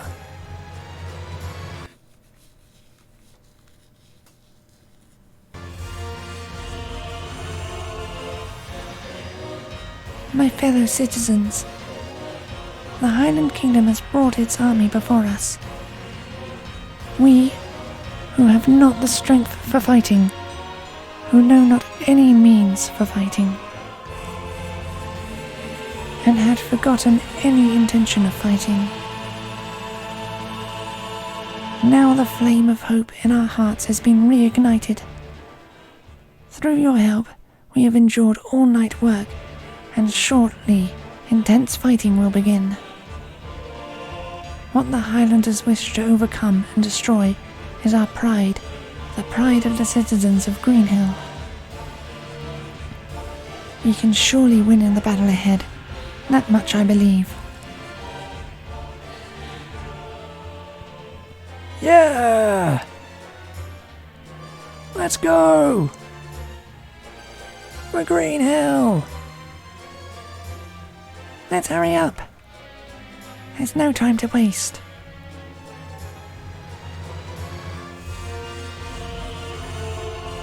So, it's begun. Yes. Well then, I shall be off. Stay safe, my lady. Yes. And you as well. I am not the kind of person who can stay safe.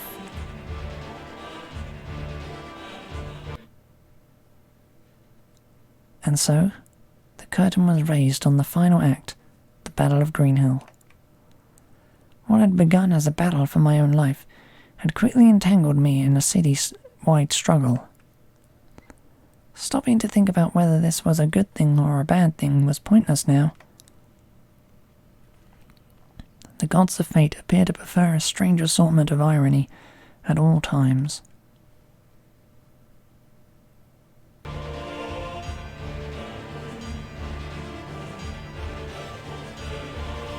Okay, signal the east and west units. Commence the assault. Yes. Your Excellency, Acting Corps Commander.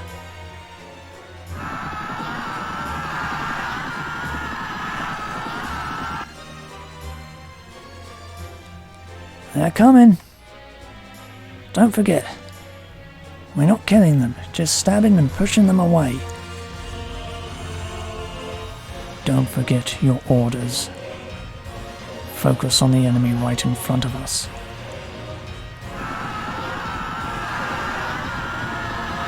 The Highland attack had finally begun.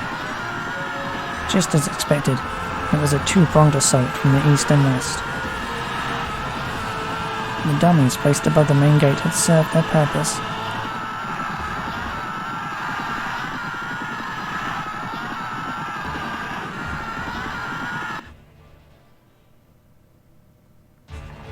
Damn it! There's no end to them!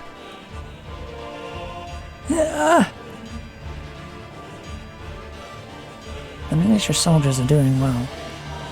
As long as they focus on stabbing downward, the Highland soldiers won't even be able to show off their swordsmanship. Alright. Drop the stones now.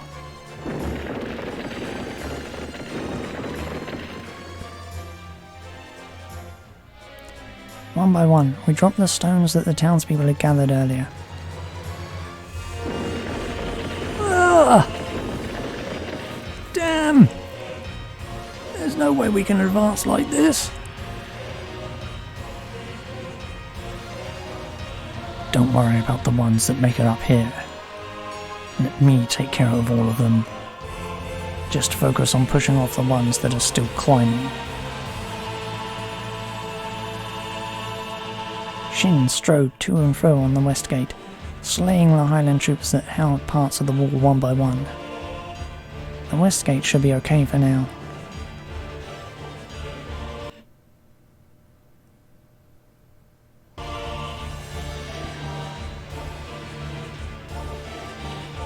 Your Excellency, Acting Corps Commander Raud! East, and especially west forces are facing heavy resistance from the enemy.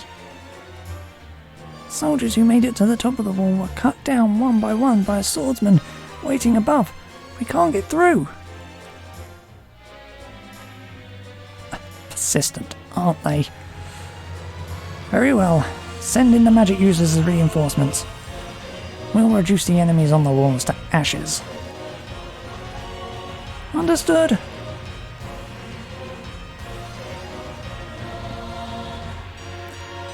Highland troops that had been attacking the east gate suddenly began retreating.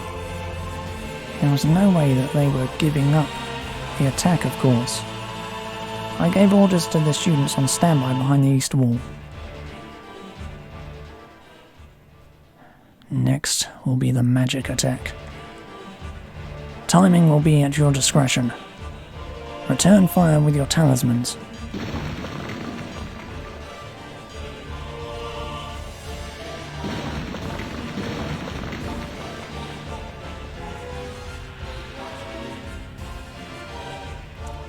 Even before I had finished giving the orders, explosions struck several places along the wall.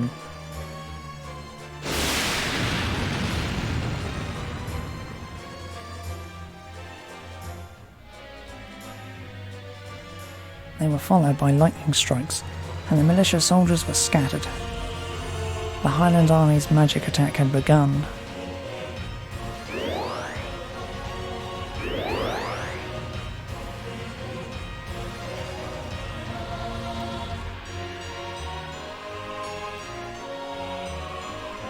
Upon seeing the attack, the students began to use their talismans all at once. From earth spells for magic protection, to water spells for recovery, and wind spells for magic reflection. Next up is a water rune talisman. Don't mix up your healing targets.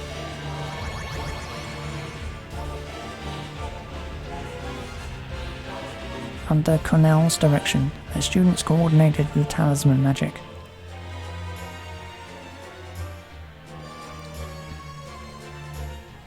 Don't rush things. Concentrate and calm your hearts. Jean gave the orders on the west gate. By coordinating her timing with Shin's movements, she was able to support him. I should be able to leave that side to them.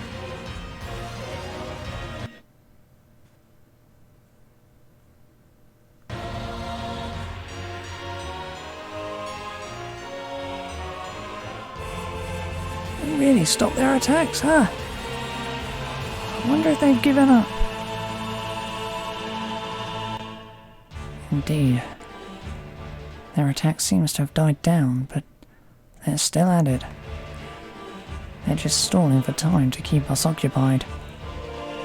They must be planning on bringing in the heavy magic users.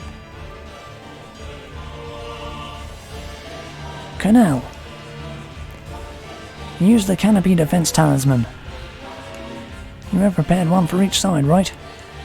Hurry! Yes.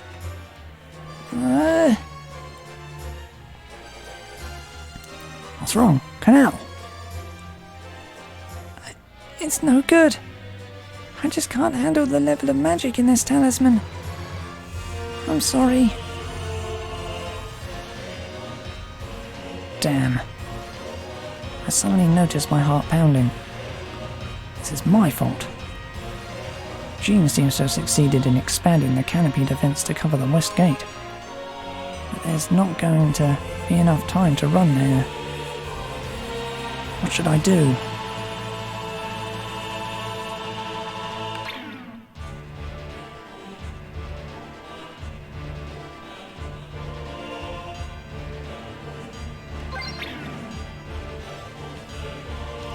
Damn, isn't there someone who can... I don't stand a chance of doing it by myself. Perhaps I can be of assistance. Pass me the talisman. Suddenly, a man dressed all in black was standing next to Cornell. Then, taking the talisman, the man held it up in front of him and activated it without a hitch. Canopy defense expanded to fill the entire area. It was clearly not an act of a mere middling apprentice.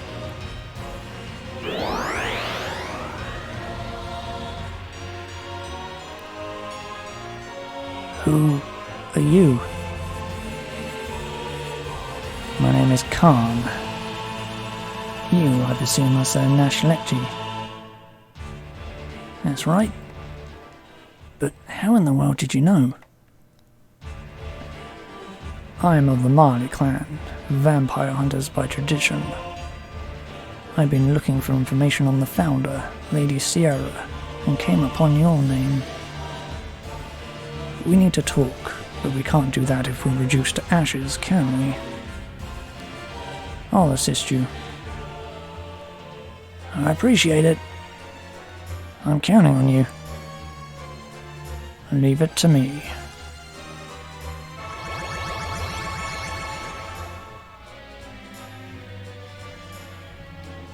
Can't invoke the talismans one by one. Protection spells, recovery spells, and even his own exorcism rune until the battle-weary militia recovered their fighting spirit. He saved us. Now that we can leave the magic to Khan, I can focus on fighting without worrying.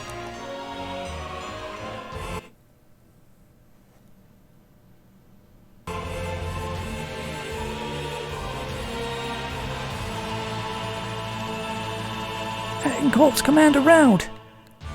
Our magicians have expended their magical powers and are withdrawing. They're completely worthless. I was hoping to take this place unscathed, but since it's come to this, I'll turn Green Hill into a sea of flames. Deploy the Archer Squad. We'll fill the city with fire arrows. Understood.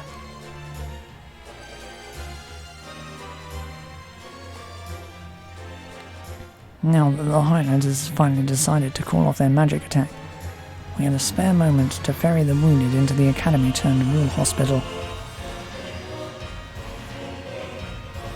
Hey, leave this to me. Come on, come on. Looks as though Nina has taken over the commanding role there. It's not like I had ordered her to or anything. Mr. Nash, the Highland Army is coming again. I see, so the second round is beginning. From here on out, it will be a war of attrition.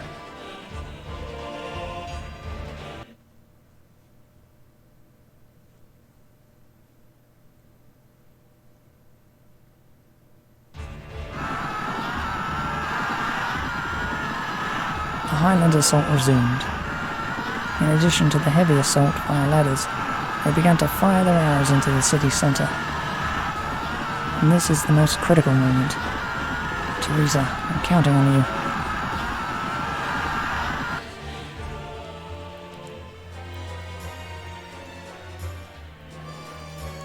Everyone, remain calm and fight the fires in your assigned areas.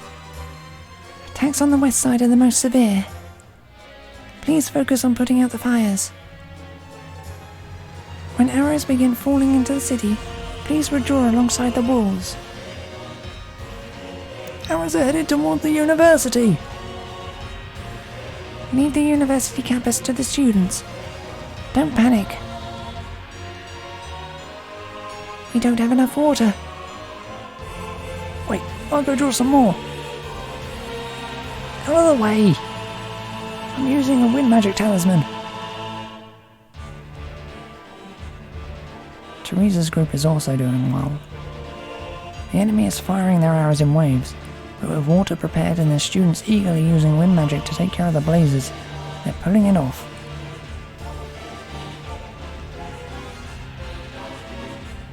The militia was clearly tiring, and our defense was overcome more than once, but Khan's offensive magic saved us each time, and we've been able to endure thus far, making it to Teresa's group going to help her. However, would be a challenge. Just as I thought the attack from beyond the gate had ceased, the arrows began to fall once again. Somehow, the enemy had figured out what was going on in the city. They seemed to be aiming for the citizens firefighting inside. Most of the volleys were now centered on the main streets of the city.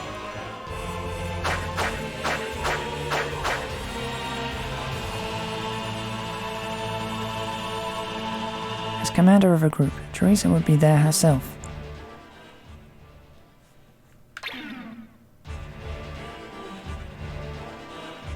Come on, don't get hit. Using all my luck right now, ain't I?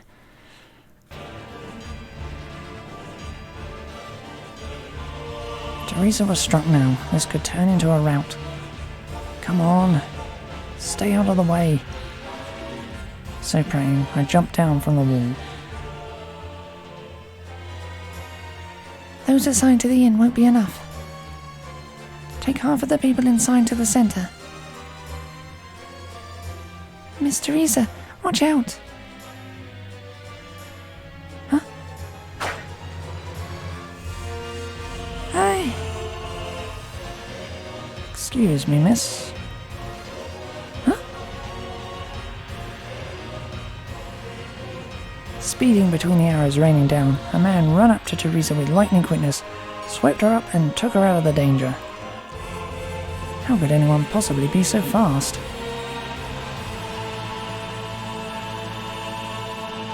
Huh? What? How?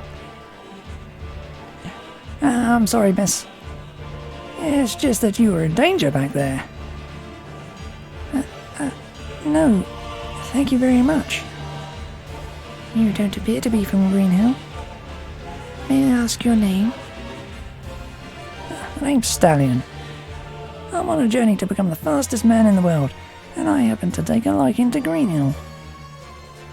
So when the conflict started here, I just sort of got dragged in. I apologize that you were dragged into our fight. Don't worry about it. This isn't the first or even the second time it's happened to me. Where it's dangerous, I get a chance to use my running legs some anyway. What do you think? Shall I run us out of here? No, this is not a situation I can run from. But do you think, that maybe... that you could let me down sometime soon? Oh, sorry about that.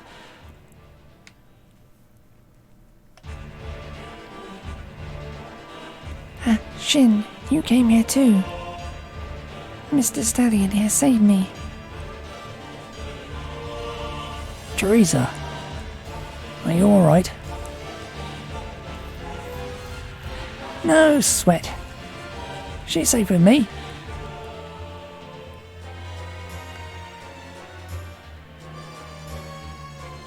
Shin? That's right. I wanted to ask both you and Nash, are the people protecting the walls safe? Yes. Soon it will be the opportune moment to execute my final strategy, so I left the rest to them. They should be able to keep things under control for long enough. I see. Mr. Nash, I must apologize to you. You have nothing to do with us, and you are taking on such a dangerous task. No, it's quite alright now. There's no mistaking that they're after my life as well anyway. Oh, that's a story for later. Well, I'll be back. Please, pray that everything will go smoothly. Yes. Thank you, Mr. Nash. Milady, I will go too. I shall return. Shin. Return safely, won't you please? My body exists to protect my lady. I shall. Farewell. Shin.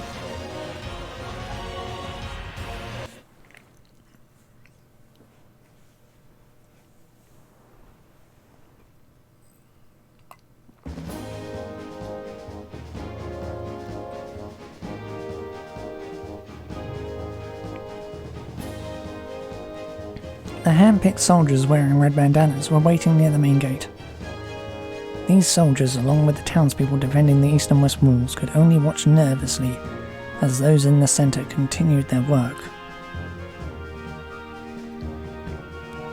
They've finally come! Let us at them already! Let's show them what we can do!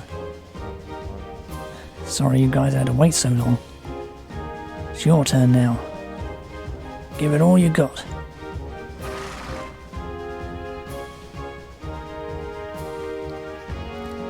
The only horses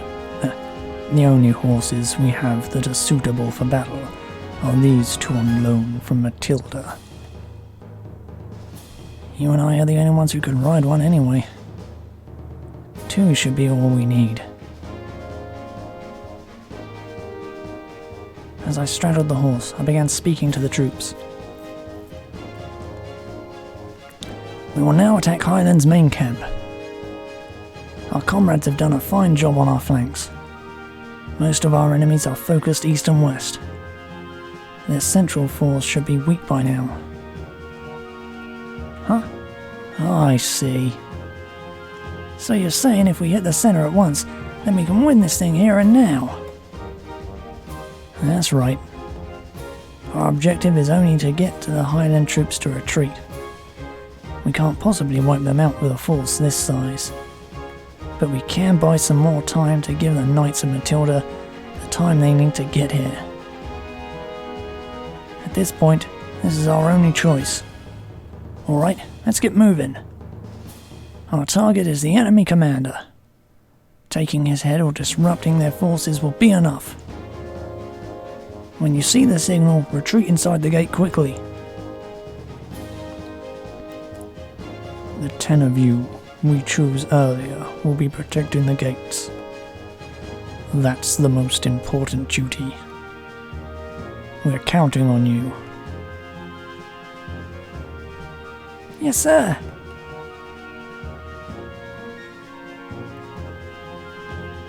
Shin and I, both on horseback, lined up with the 20 handpicked soldiers in front of the gate. Victory or defeat would be decided soon. In one strike, we need to make it to the enemy lines, reach our objective, and retreat back into the gates before the troops on the east and west sides return. If we fail here, I don't even want to think about that. Hi, Purple. Let's go.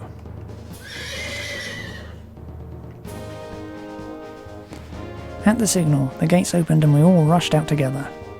Shin and I were in the vanguard, all headed in a straight line towards the enemy headquarters.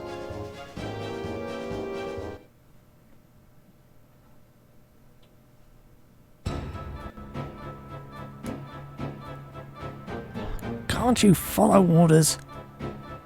Damn it, you're all so useless. This keeps up, I'll be the one who looks incompetent.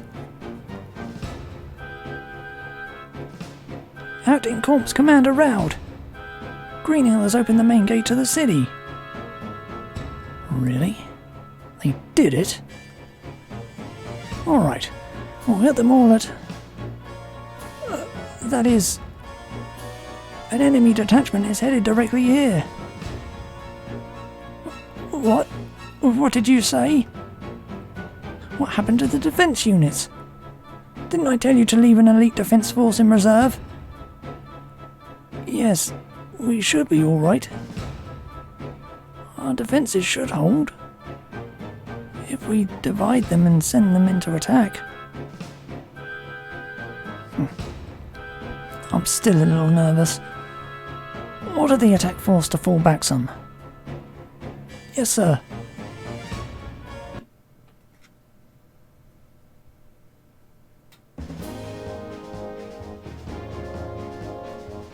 Shin took the vanguard and I followed him like a shadow through the battlefield. We encountered a Highland infantry unit on our way.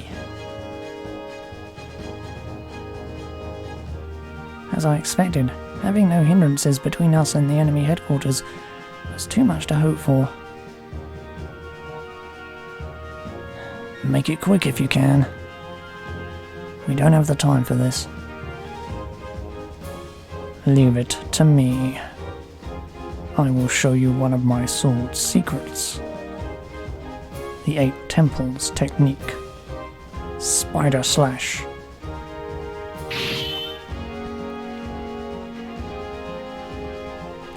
Shin's sword whirled in all directions, and the enemies surrounding us were knocked off their feet with a clatter defeated. This man, and Seed and Colgan the other day. To think that so many expert swordsmen are scattered in this area is terrifying.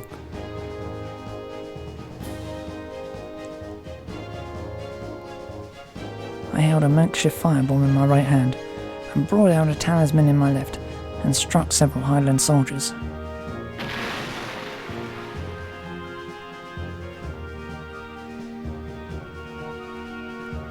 I noticed an opening in the enemy's formation and darted through.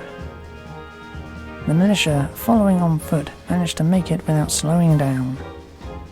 I'd asked Jude to repair the best armor as well as 2 sharpened swords for each of them. With that, we should be able to handle the Highlanders. After running a short while again, we came across more Highland troops. It's not looking good. There are far more soldiers here than I had expected. I was starting to see fatigue in Shin's movements too. To come directly from the action at the gate with no rest may be too much even for him. As I was preparing my next firebomb and trying to think about how to get us out of this mess, shadowy figures suddenly made for our flank.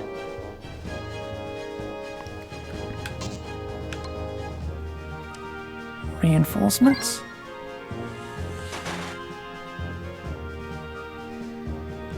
An ambush.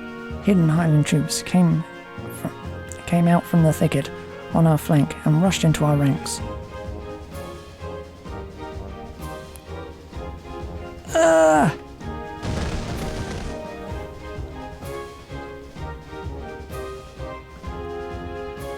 Some of the faltering militia behind were hit. Damn. I turned my horse toward the new soldiers and threw the ball in their direction. Using the narrow sword in my right hand, I struck at the Highland soldiers, but my attack hit only hair. Bleh. That's strange. As I was trying to figure out what happened, the soldiers began their counterattack. Those movements. They weren't Highland troops at all. They had to be Zadge's gunners. Openly using guns here would be an action that wouldn't go unnoticed in Central Harmonia. That's why he wanted to get me in the middle of a battle. I caught the sword strike aimed at me and threw a knife with my left hand in return. It's no use. I can't fight them off with these weapons. With my right hand I touched Grosser Fluss behind my back. I'm sorry. Please forgive me.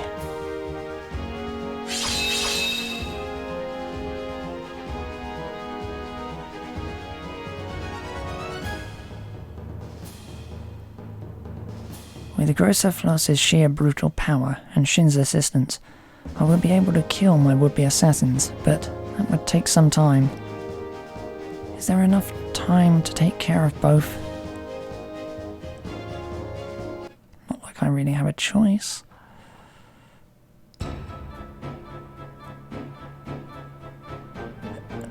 Hey! The attack force hasn't returned yet. Hurry up! Get them moving faster! Yes!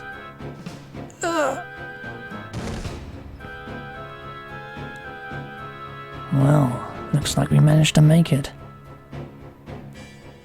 You guys! We made our way through the final enemy unit, single-mindedly focusing on breaking through. Finally, we had cut our way to the Highland Army headquarters. Prepare yourself. Wait! I surrender! That's right. What should we do, Sir Nash? Even if he surrendered, that doesn't mean we defeated the Highland Army. But we might be able to use him as a hostage. Tie him up and let's return to Greenhill as quickly as we can. From the rear of the camp, a fresh unit of Highland soldiers arrived.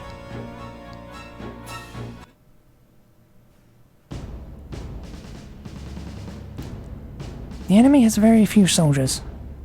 Rescue Acting Corps Commander Round, then retreat with the rest of the troops. Poor strategy costs us an easy victory. Begin regrouping our forces here.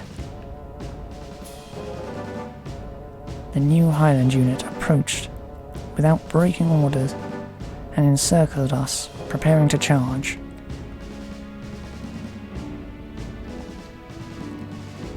Change of plans. Retreat. And hurry.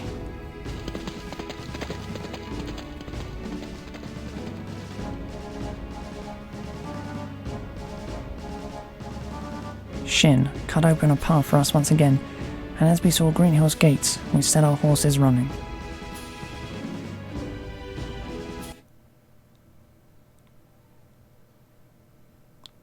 As we entered, we noticed that there were traces of smoke in the town centre, but it was surprisingly quiet.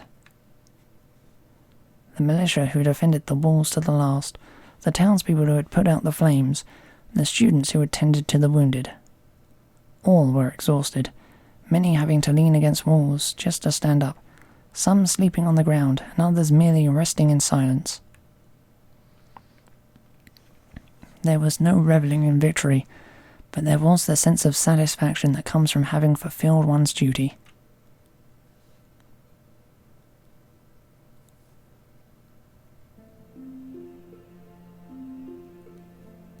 Mr. Nash. Oh, Teresa. Are you all right now? Yes. Those who were wounded like myself have already been cared for. It's all thanks to everyone's hard work. I think everyone did a great job. It was nothing short of a miracle that we managed to win. This isn't the end though, is it? I doubt Highland will attack for some time, but that doesn't mean they've given up. We can only wait for reinforcements from the Knights of Matilda in the meantime. That's true. We can't go on like this forever. Thank you for all your help, Mr. Nash. It was nothing. When are you planning to leave? My wounds are still giving me trouble. I think in 2, maybe 3 days.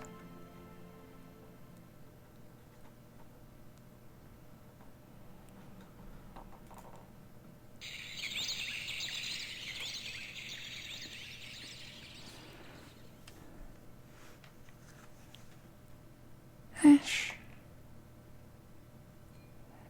Mr. Nash.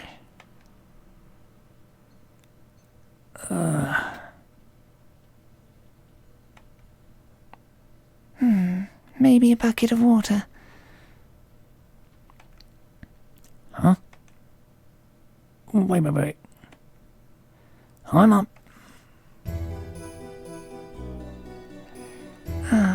Good morning. Feeling better after your little nap?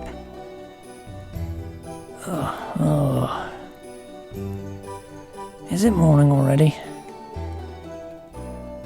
Morning? It's well into the afternoon. Oh. What could it be? It's been a long time since I've been so tired. I'm even staying asleep when people come into the room.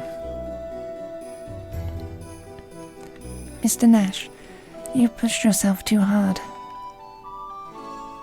Oh, I've just been helping out a little.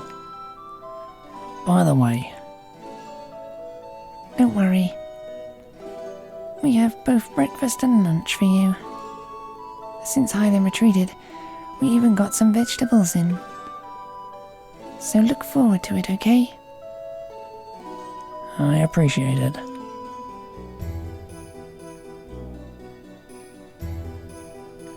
As I was looking forward to the meal, I glanced over the rest of the patrons.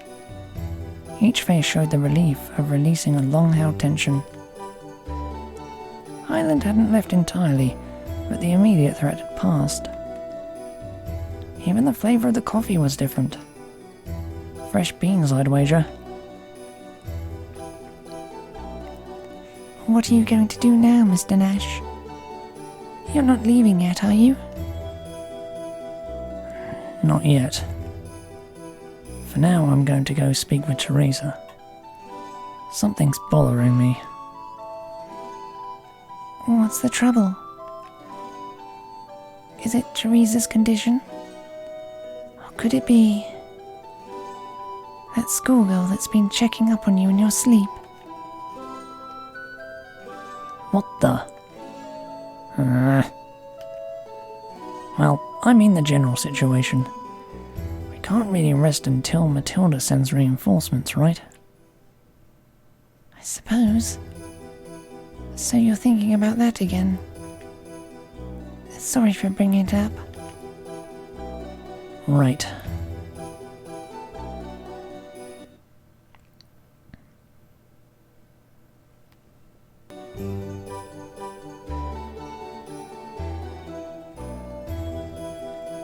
Hey, how's the battle situation? Teresa, Shin, Amelia, Jude, Jean, and several others had gathered in the Dean's office. Mr. Nash. What's going on? Why is everyone gathered here? Well, our messenger to the Knights of the Matilda has returned, but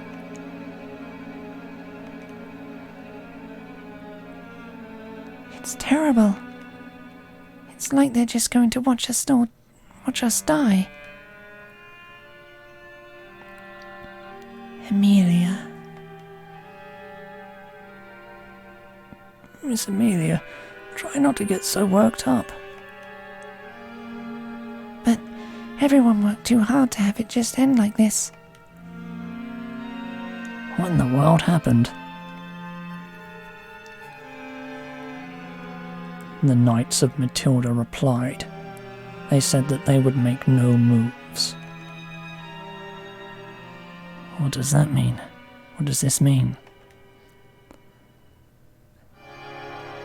Well, we aren't hearing this firsthand, but apparently they're saying that there are no reports that the Highland Kingdom is invading Greenhill, and the knights will not move carelessly. They're just saying that we've been lying about all this, aren't they? After all, we've been through all this. I see.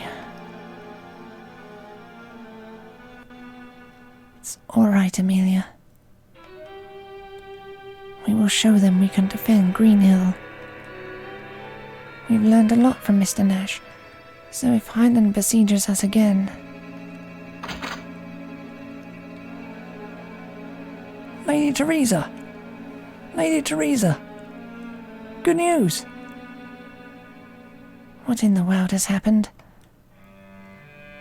Come to the main gate! Quickly! Hurry!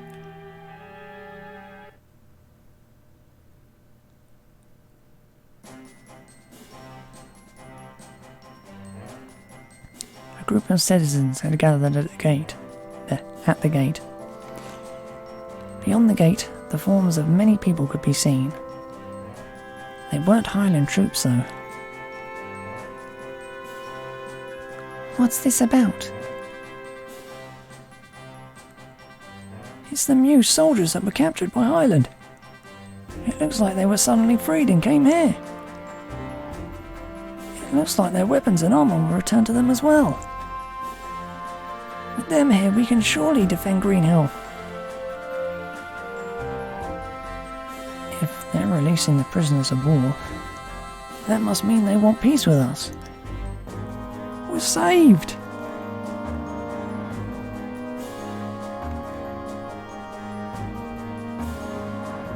Milady, this means... Teresa nodded once, then gave the order to the soldiers.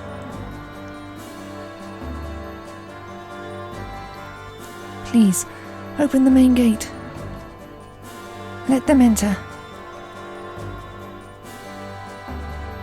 Teresa, wait. Mr. Nash. This is a trap. Highland's plan is to destroy the city-state. There must be something behind this.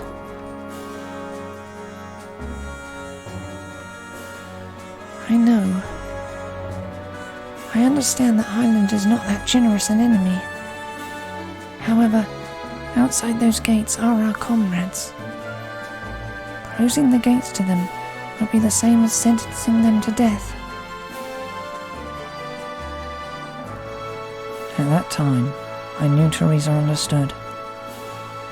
This was a Highland scheme. However, but since the knights won't move...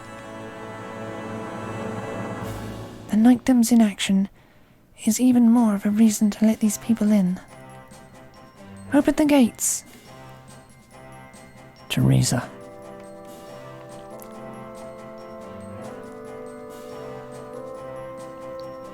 Gates opened, and the new soldiers entered the city with wide smiles on their faces. The townspeople welcomed the soldiers who had received actual military training. Now we have twice the number of soldiers. No way we're losing to those Highlanders now. Mews may have fallen some time ago, but we will show you we can protect Greenhill. Yeah! We don't need the knights anymore.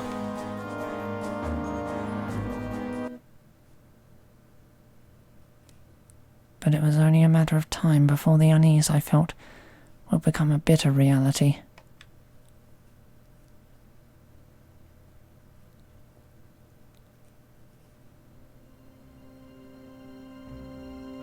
Come on! How much longer are we gonna have to wait for our orders? Shut the hell up! If you don't like it, leave. How'd you like it if we sent you back to Mews, huh? What? Damn you! Now, everyone. If you're going to start a brawl, just get it over with. 1 week had already passed since the soldiers from Mews came to Greenhill. The initial delight quickly changed to regret. The Highland soldiers showed their faces again and encircled us from afar. It was an inescapable situation. The reason was obvious.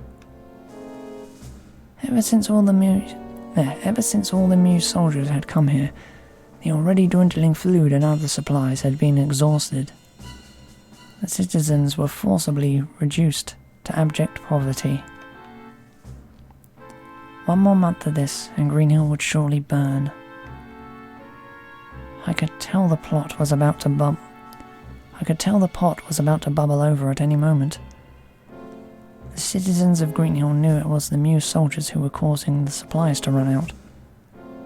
On the other hand, they also thought that the Mews soldiers had been given weapons and armour so that they could take over the town. At this point, only a few quarrels and the like have broken out, but there's no way of telling exactly when this powder keg will explode. I decided to pass up on my chance to run away, and had stayed in Greenhill after all. I don't know what Zadge's next move will be, but a few more days of rest here, a wanderer like myself doesn't usually receive such a warm reception as I did in Greenhill. I guess people like me just aren't smart enough to know when to quit. Besides, I kinda like this place. However, even being here in this place doesn't mean I don't have my own reasons to fight. Ah! He's here! Good morning! You never run out of energy, do you? Mr. Nash, you've been sitting here all this time, right? You need to get more exercise. Come on, what do you think? Let's go for a walk together.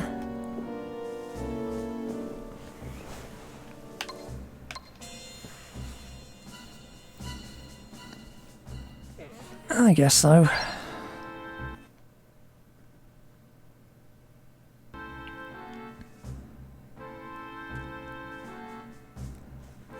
I guess so. That'll be alright. Huh? Really? Woohoo! Okay, let's go. Hurry.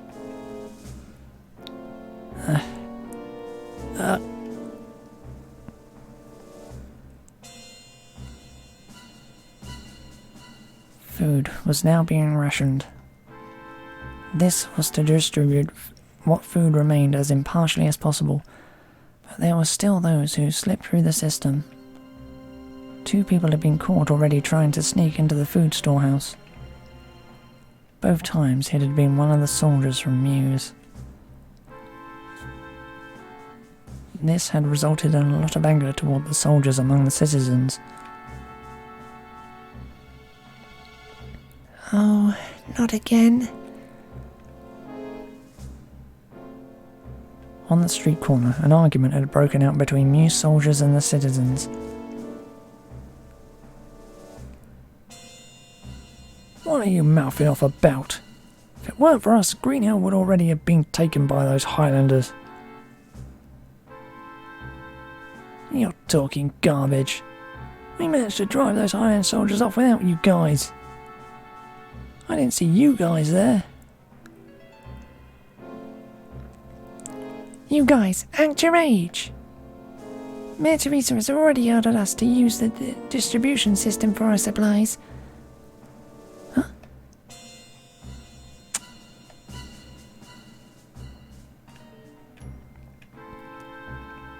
Coming back from breaking up the argument, Nina had an unusually desolate look on her face. It's awful. After we did so well for so long, and Lady Teresa was willing to sacrifice so much and accept the Muse soldiers into the city. Yeah.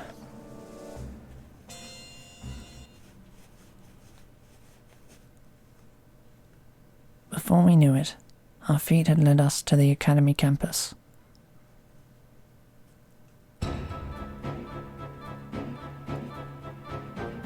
A crowd had amassed in front of the campus. It looked like some soldiers had taken control of one of the food warehouses next to the Academy. The bulk of the soldiers were from Muse, but I can see some Greenhill militia among them. I had expected something like this, and what I'd been dreading had finally happened.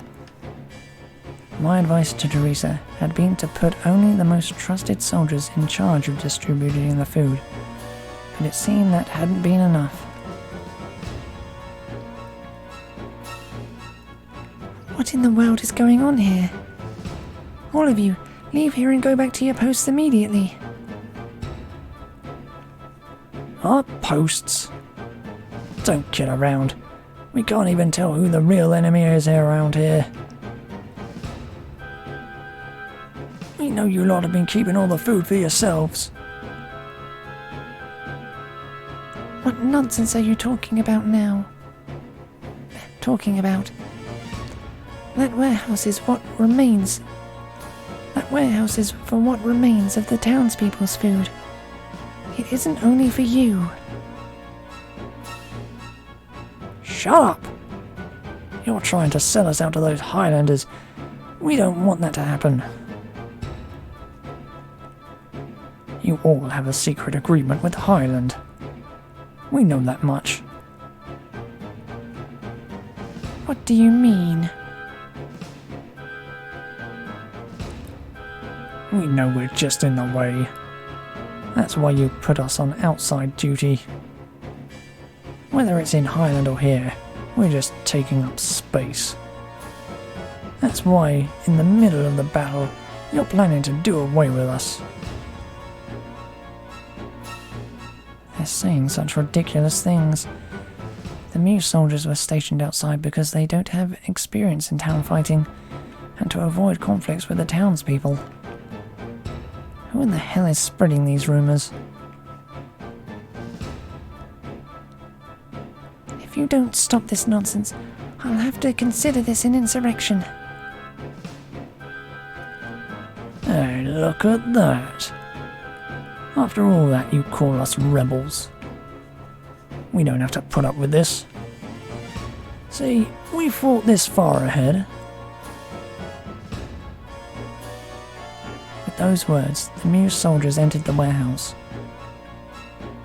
Several children are in there. How despicable. We feel kinda bad about this, but You'll just have to deal with it. Until we contact you anyway. Damn. What the hell are they planning?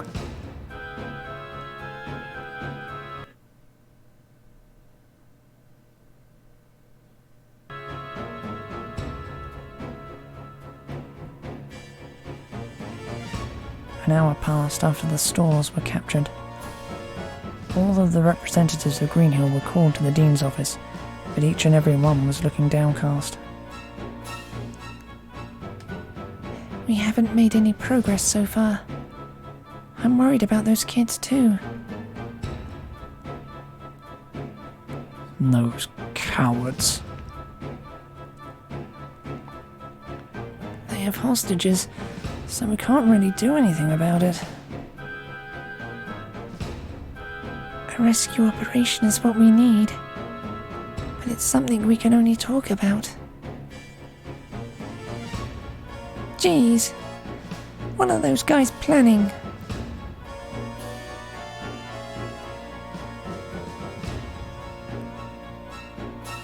Nina, what are you doing here? Huh? Well, everyone's gathered here, and I thought my presence would be indispensable. As a representative of the students and all. When were you elected? When were you elected representative? Just a while ago. Mine was the only vote.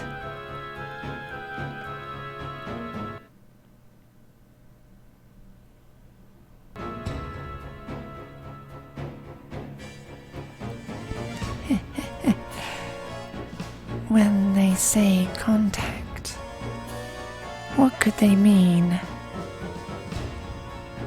Whoa. Miss Jean, were you here all this time? Oh my. How impolite. Pardon me. It's alright. Anyway, contact. That is really an odd word to use. Lady Teresa! The rebelling soldiers are demanding that we bring you to talk to them, milady. I understand. I'll go immediately.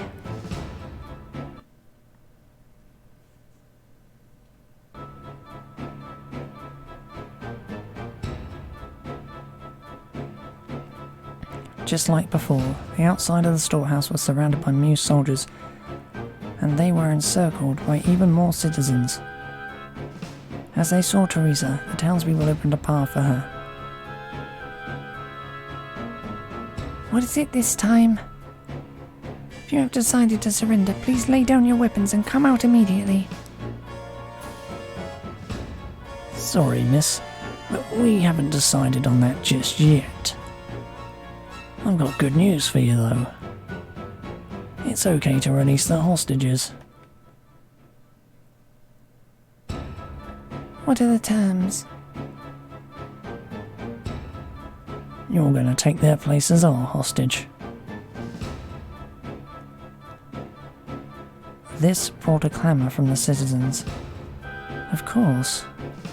If she were taken hostage, who would be in charge of Green Hill?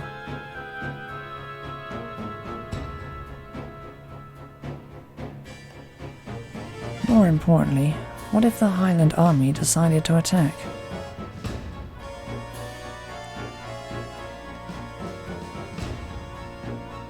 Teresa is obviously conflicted. She has to know that if she were taken hostage, that would be the end of Green Hill's freedom. I make my way through the crowds and approach her.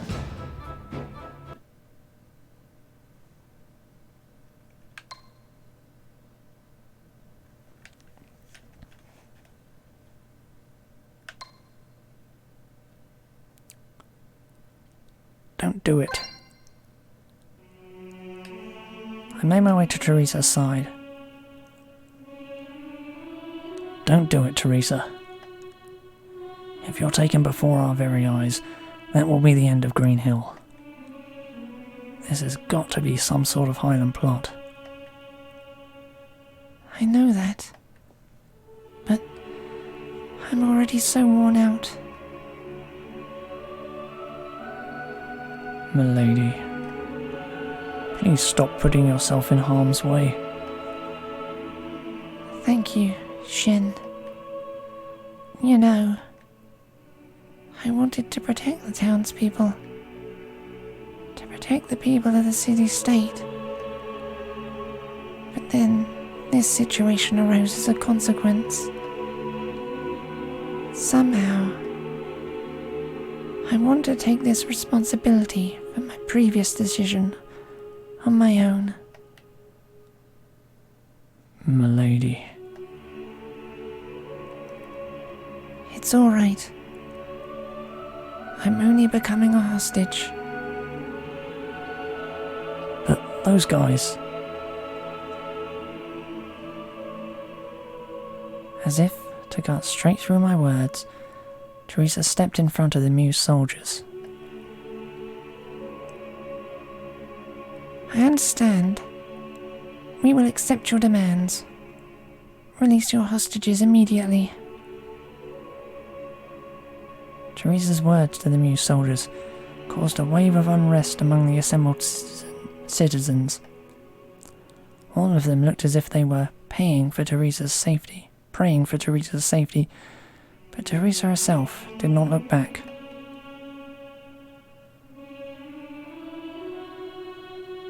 Soon the children were released and emerged. Teresa walked up to them and gently put her hand on one shoulder.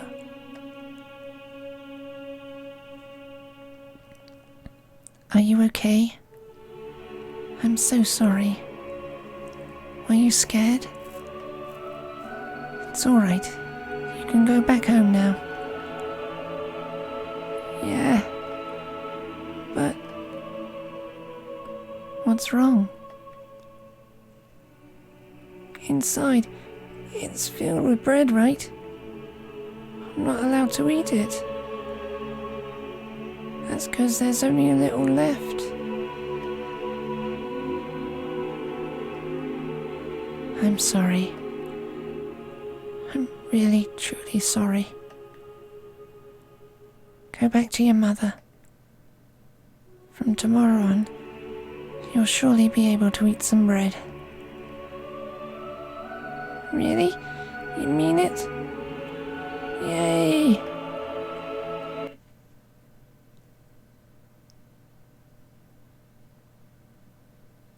In place of the children, Teresa returned inside with the Muse soldiers. As if choosing that moment of his own volition, a messenger came running up. It's an emergency! The Highland army has begun to advance! I see, so this had all been coordinated. The new Highland commander must be pretty sharp.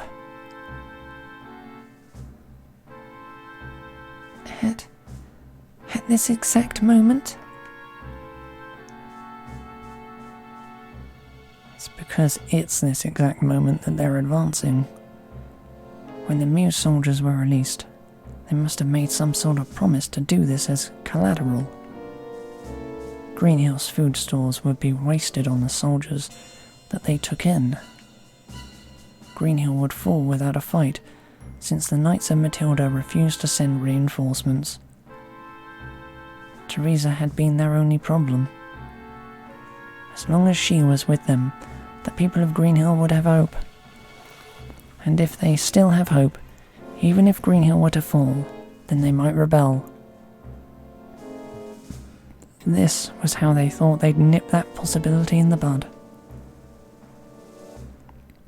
If it was only a siege, Teresa might be able to hide and avoid being found. That's why... Damn. When did I become so powerless? The swordsmanship I learned as a temple guard, the techniques I acquired in the Howling Voice Guild, Groscephalus on my back, all powerless. Teresa's voice echoed through the suddenly silent air. Open the gates! Greenhill doesn't have any strength left. Maybe I can still accomplish something for everything by trading myself for bread. Teresa had given up. She was smiling a small, forlorn smile.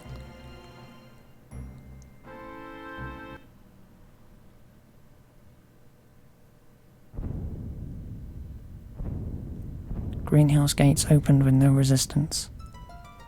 I watched from a distance as the Highland troops entered in an impressive formation.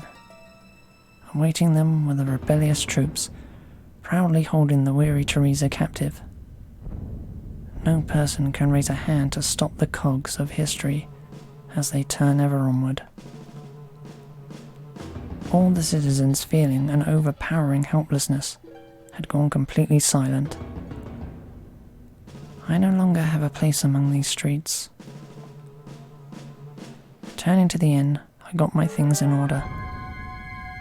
Now that Greenhill had fallen, I don't know how soon Zadge's assassins would strike.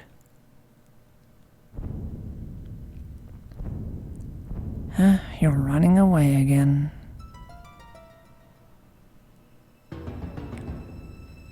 You're running away again. My heart skipped a beat, as if it were held in a firm grip. I turned around to find Yuri in the doorway. She was surprised by my threatening manner. I'm sorry. I didn't mean to scare you. Was that you just now? What do you mean? Must have misheard. Sorry. Did you need something? Well...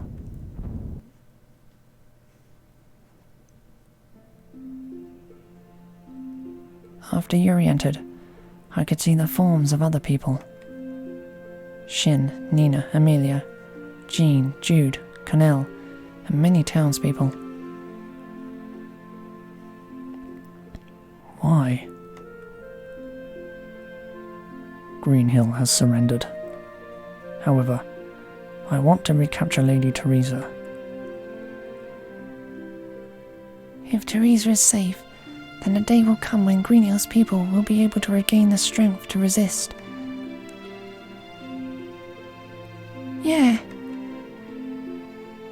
For someone who worked so hard for all of us, it's the worst thing for her to have to suffer. Truly. Truly. So? It's settled. We have to rescue Miss Teresa. I beg you. Please lend us your strength. I closed my eyes briefly. Then I answered. I agree. No way I'm getting off this ship. Really? I'm sorry. No problem. If we're caught, then we'll be sorry. That's a pretty scary attitude. Well, everyone gather around. Here's the plan.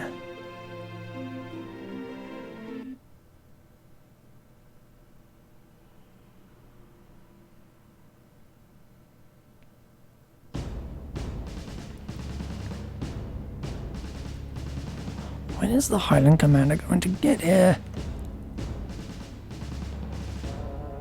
Oh, I don't know. Instead of worrying about that, we really need to keep a watch on Teresa. Until we have that reward in our hands, we can't let her out of our sight. Yeah, I know.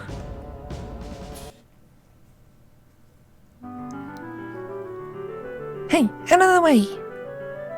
This is a pretty big box. You might get hurt. What the hell are you doing? What's that huge box? Get over there. Huge box? You've never seen a garment box before? Garment box? That's right. You guys are handing Teresa over to the Highlanders, right? She only has the clothes on her back. It'll be a disgrace to the name of Greenhill. Hey, you, get over here and help carry it. Alright, just go straight. Guess there's no helping it. Hey! What the hell are you doing? Huh? Get over here and grab this side. Like we said. Now, be careful.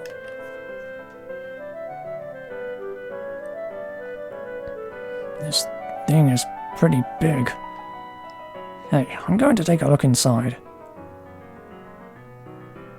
Go right ahead. I think you might be disappointed, though. Oh, what do you mean?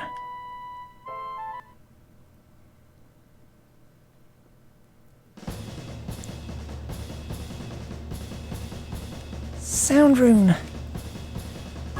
Object of my oath and contract. Medium of my technique. Lend your power. Feel the earth and resound.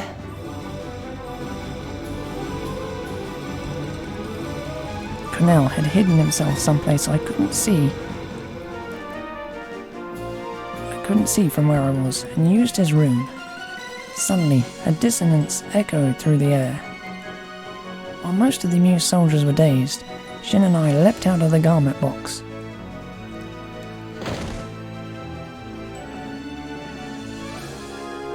Shin, you take care of Teresa.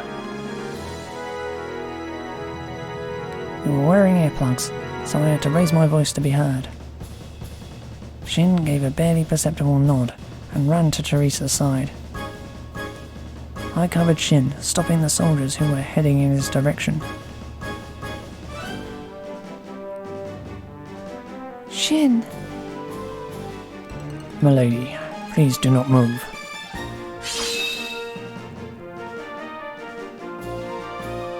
Shin's sword sliced through not only the soldiers surrounding Teresa, but also the rope that bound her.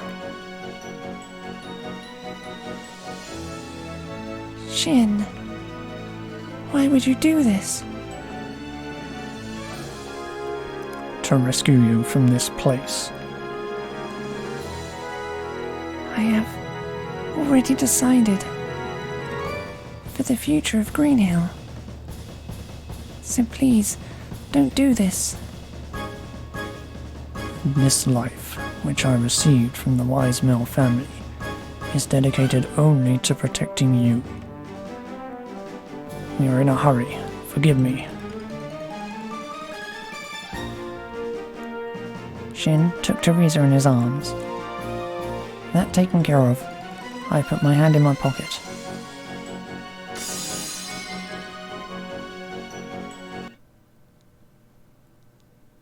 Soon, the area was filled with the confusion of a smoke screen and the light of a flash bomb.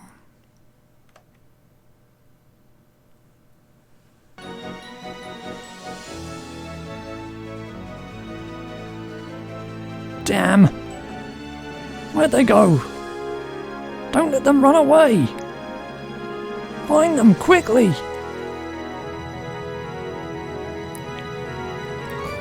I saw a few shadows running for the academy. Everyone, hurry! If this continues, our reward's gone!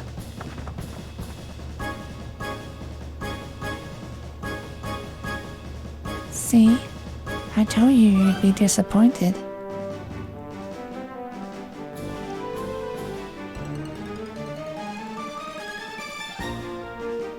Over there! Don't let them escape! Oh my, all of you. Where are you going all panicked like that? Shut up! Out of the way! My, so rude. Although, from time to time, that's nice. A big sweaty man like you. Hard to say that you're good looking, though.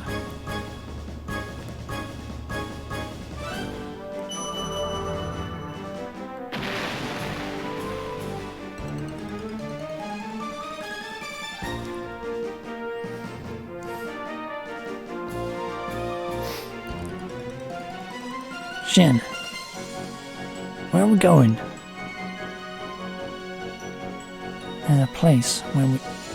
There's a place where we can reach the forest behind the academy. There's a small hut there. A hidden passage, you mean?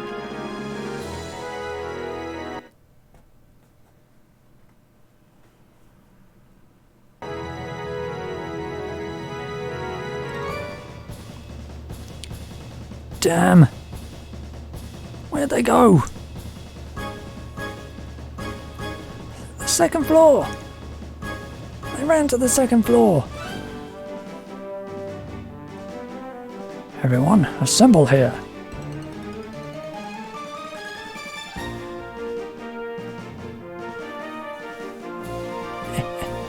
They can't run now. Be careful! One of them is an incredible swordsman.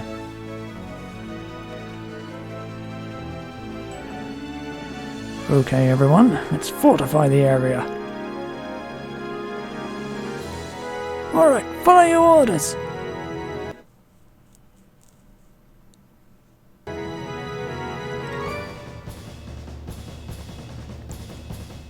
What is this all about? Stand down. This is all terribly rude.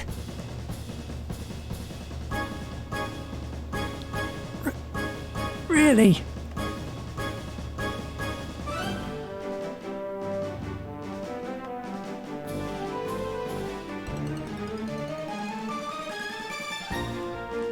Damn. We've been fooled. This was a sham.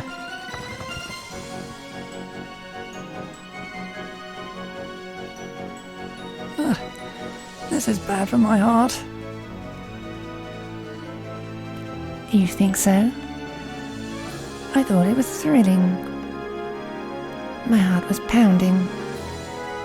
It felt so good.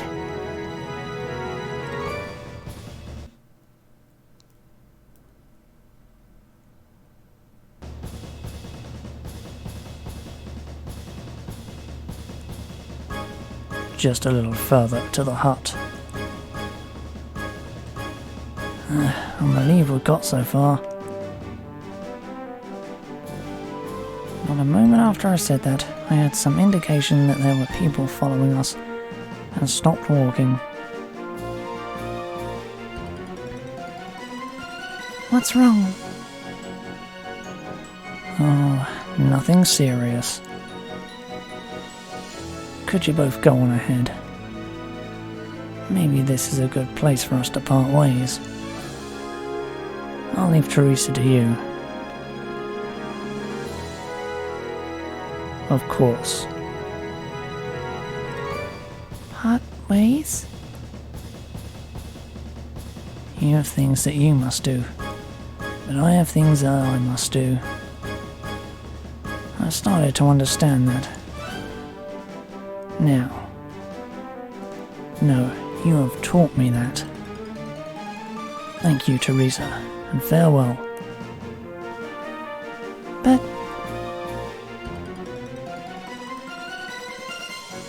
go on, quickly.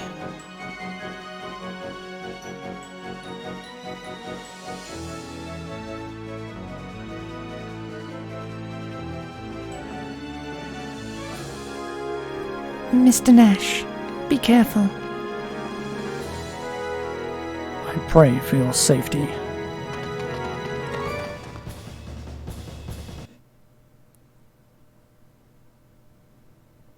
Teresa and Shin disappeared into the forest.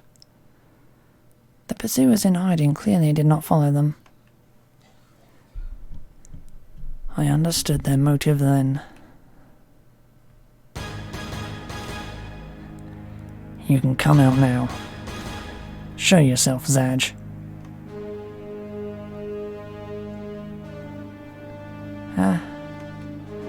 You figured it out, Nash.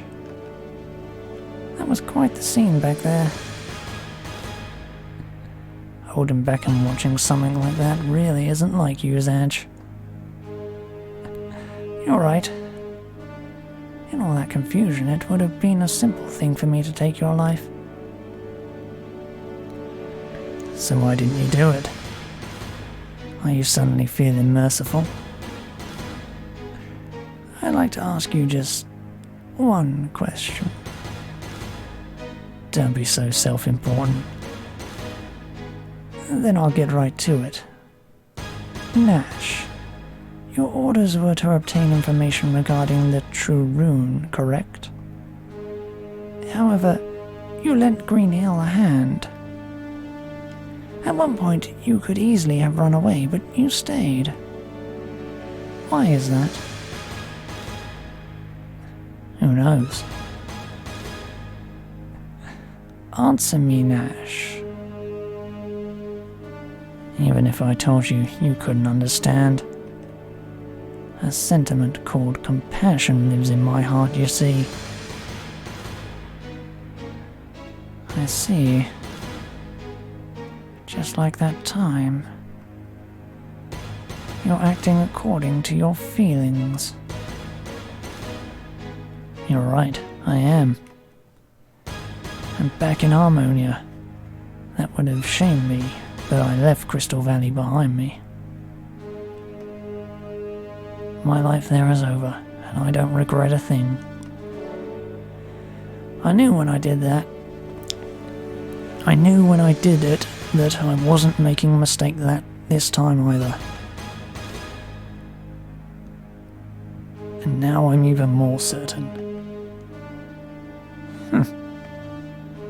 You never change, Nash. Nothing about you ever changes.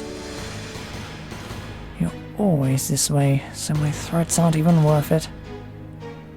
Farewell, Nash. I very much look forward to the day that you return to Crystal Valley.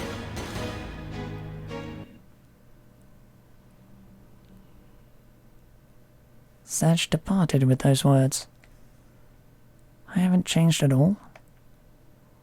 I repeated that question endlessly in my head, but could think of no response.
months has it been since I left Green Hill?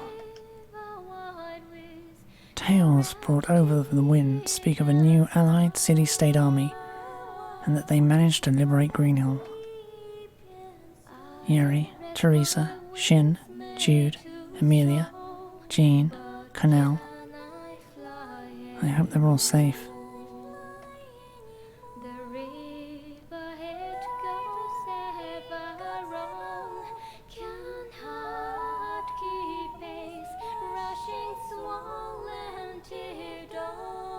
Well, where are you thinking of going? On your mission? Or...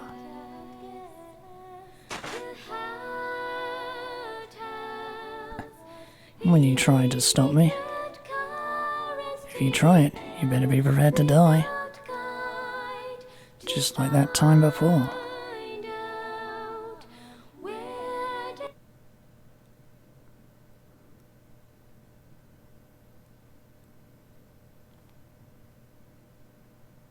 You really didn't have to cut off the music then. Really good song too.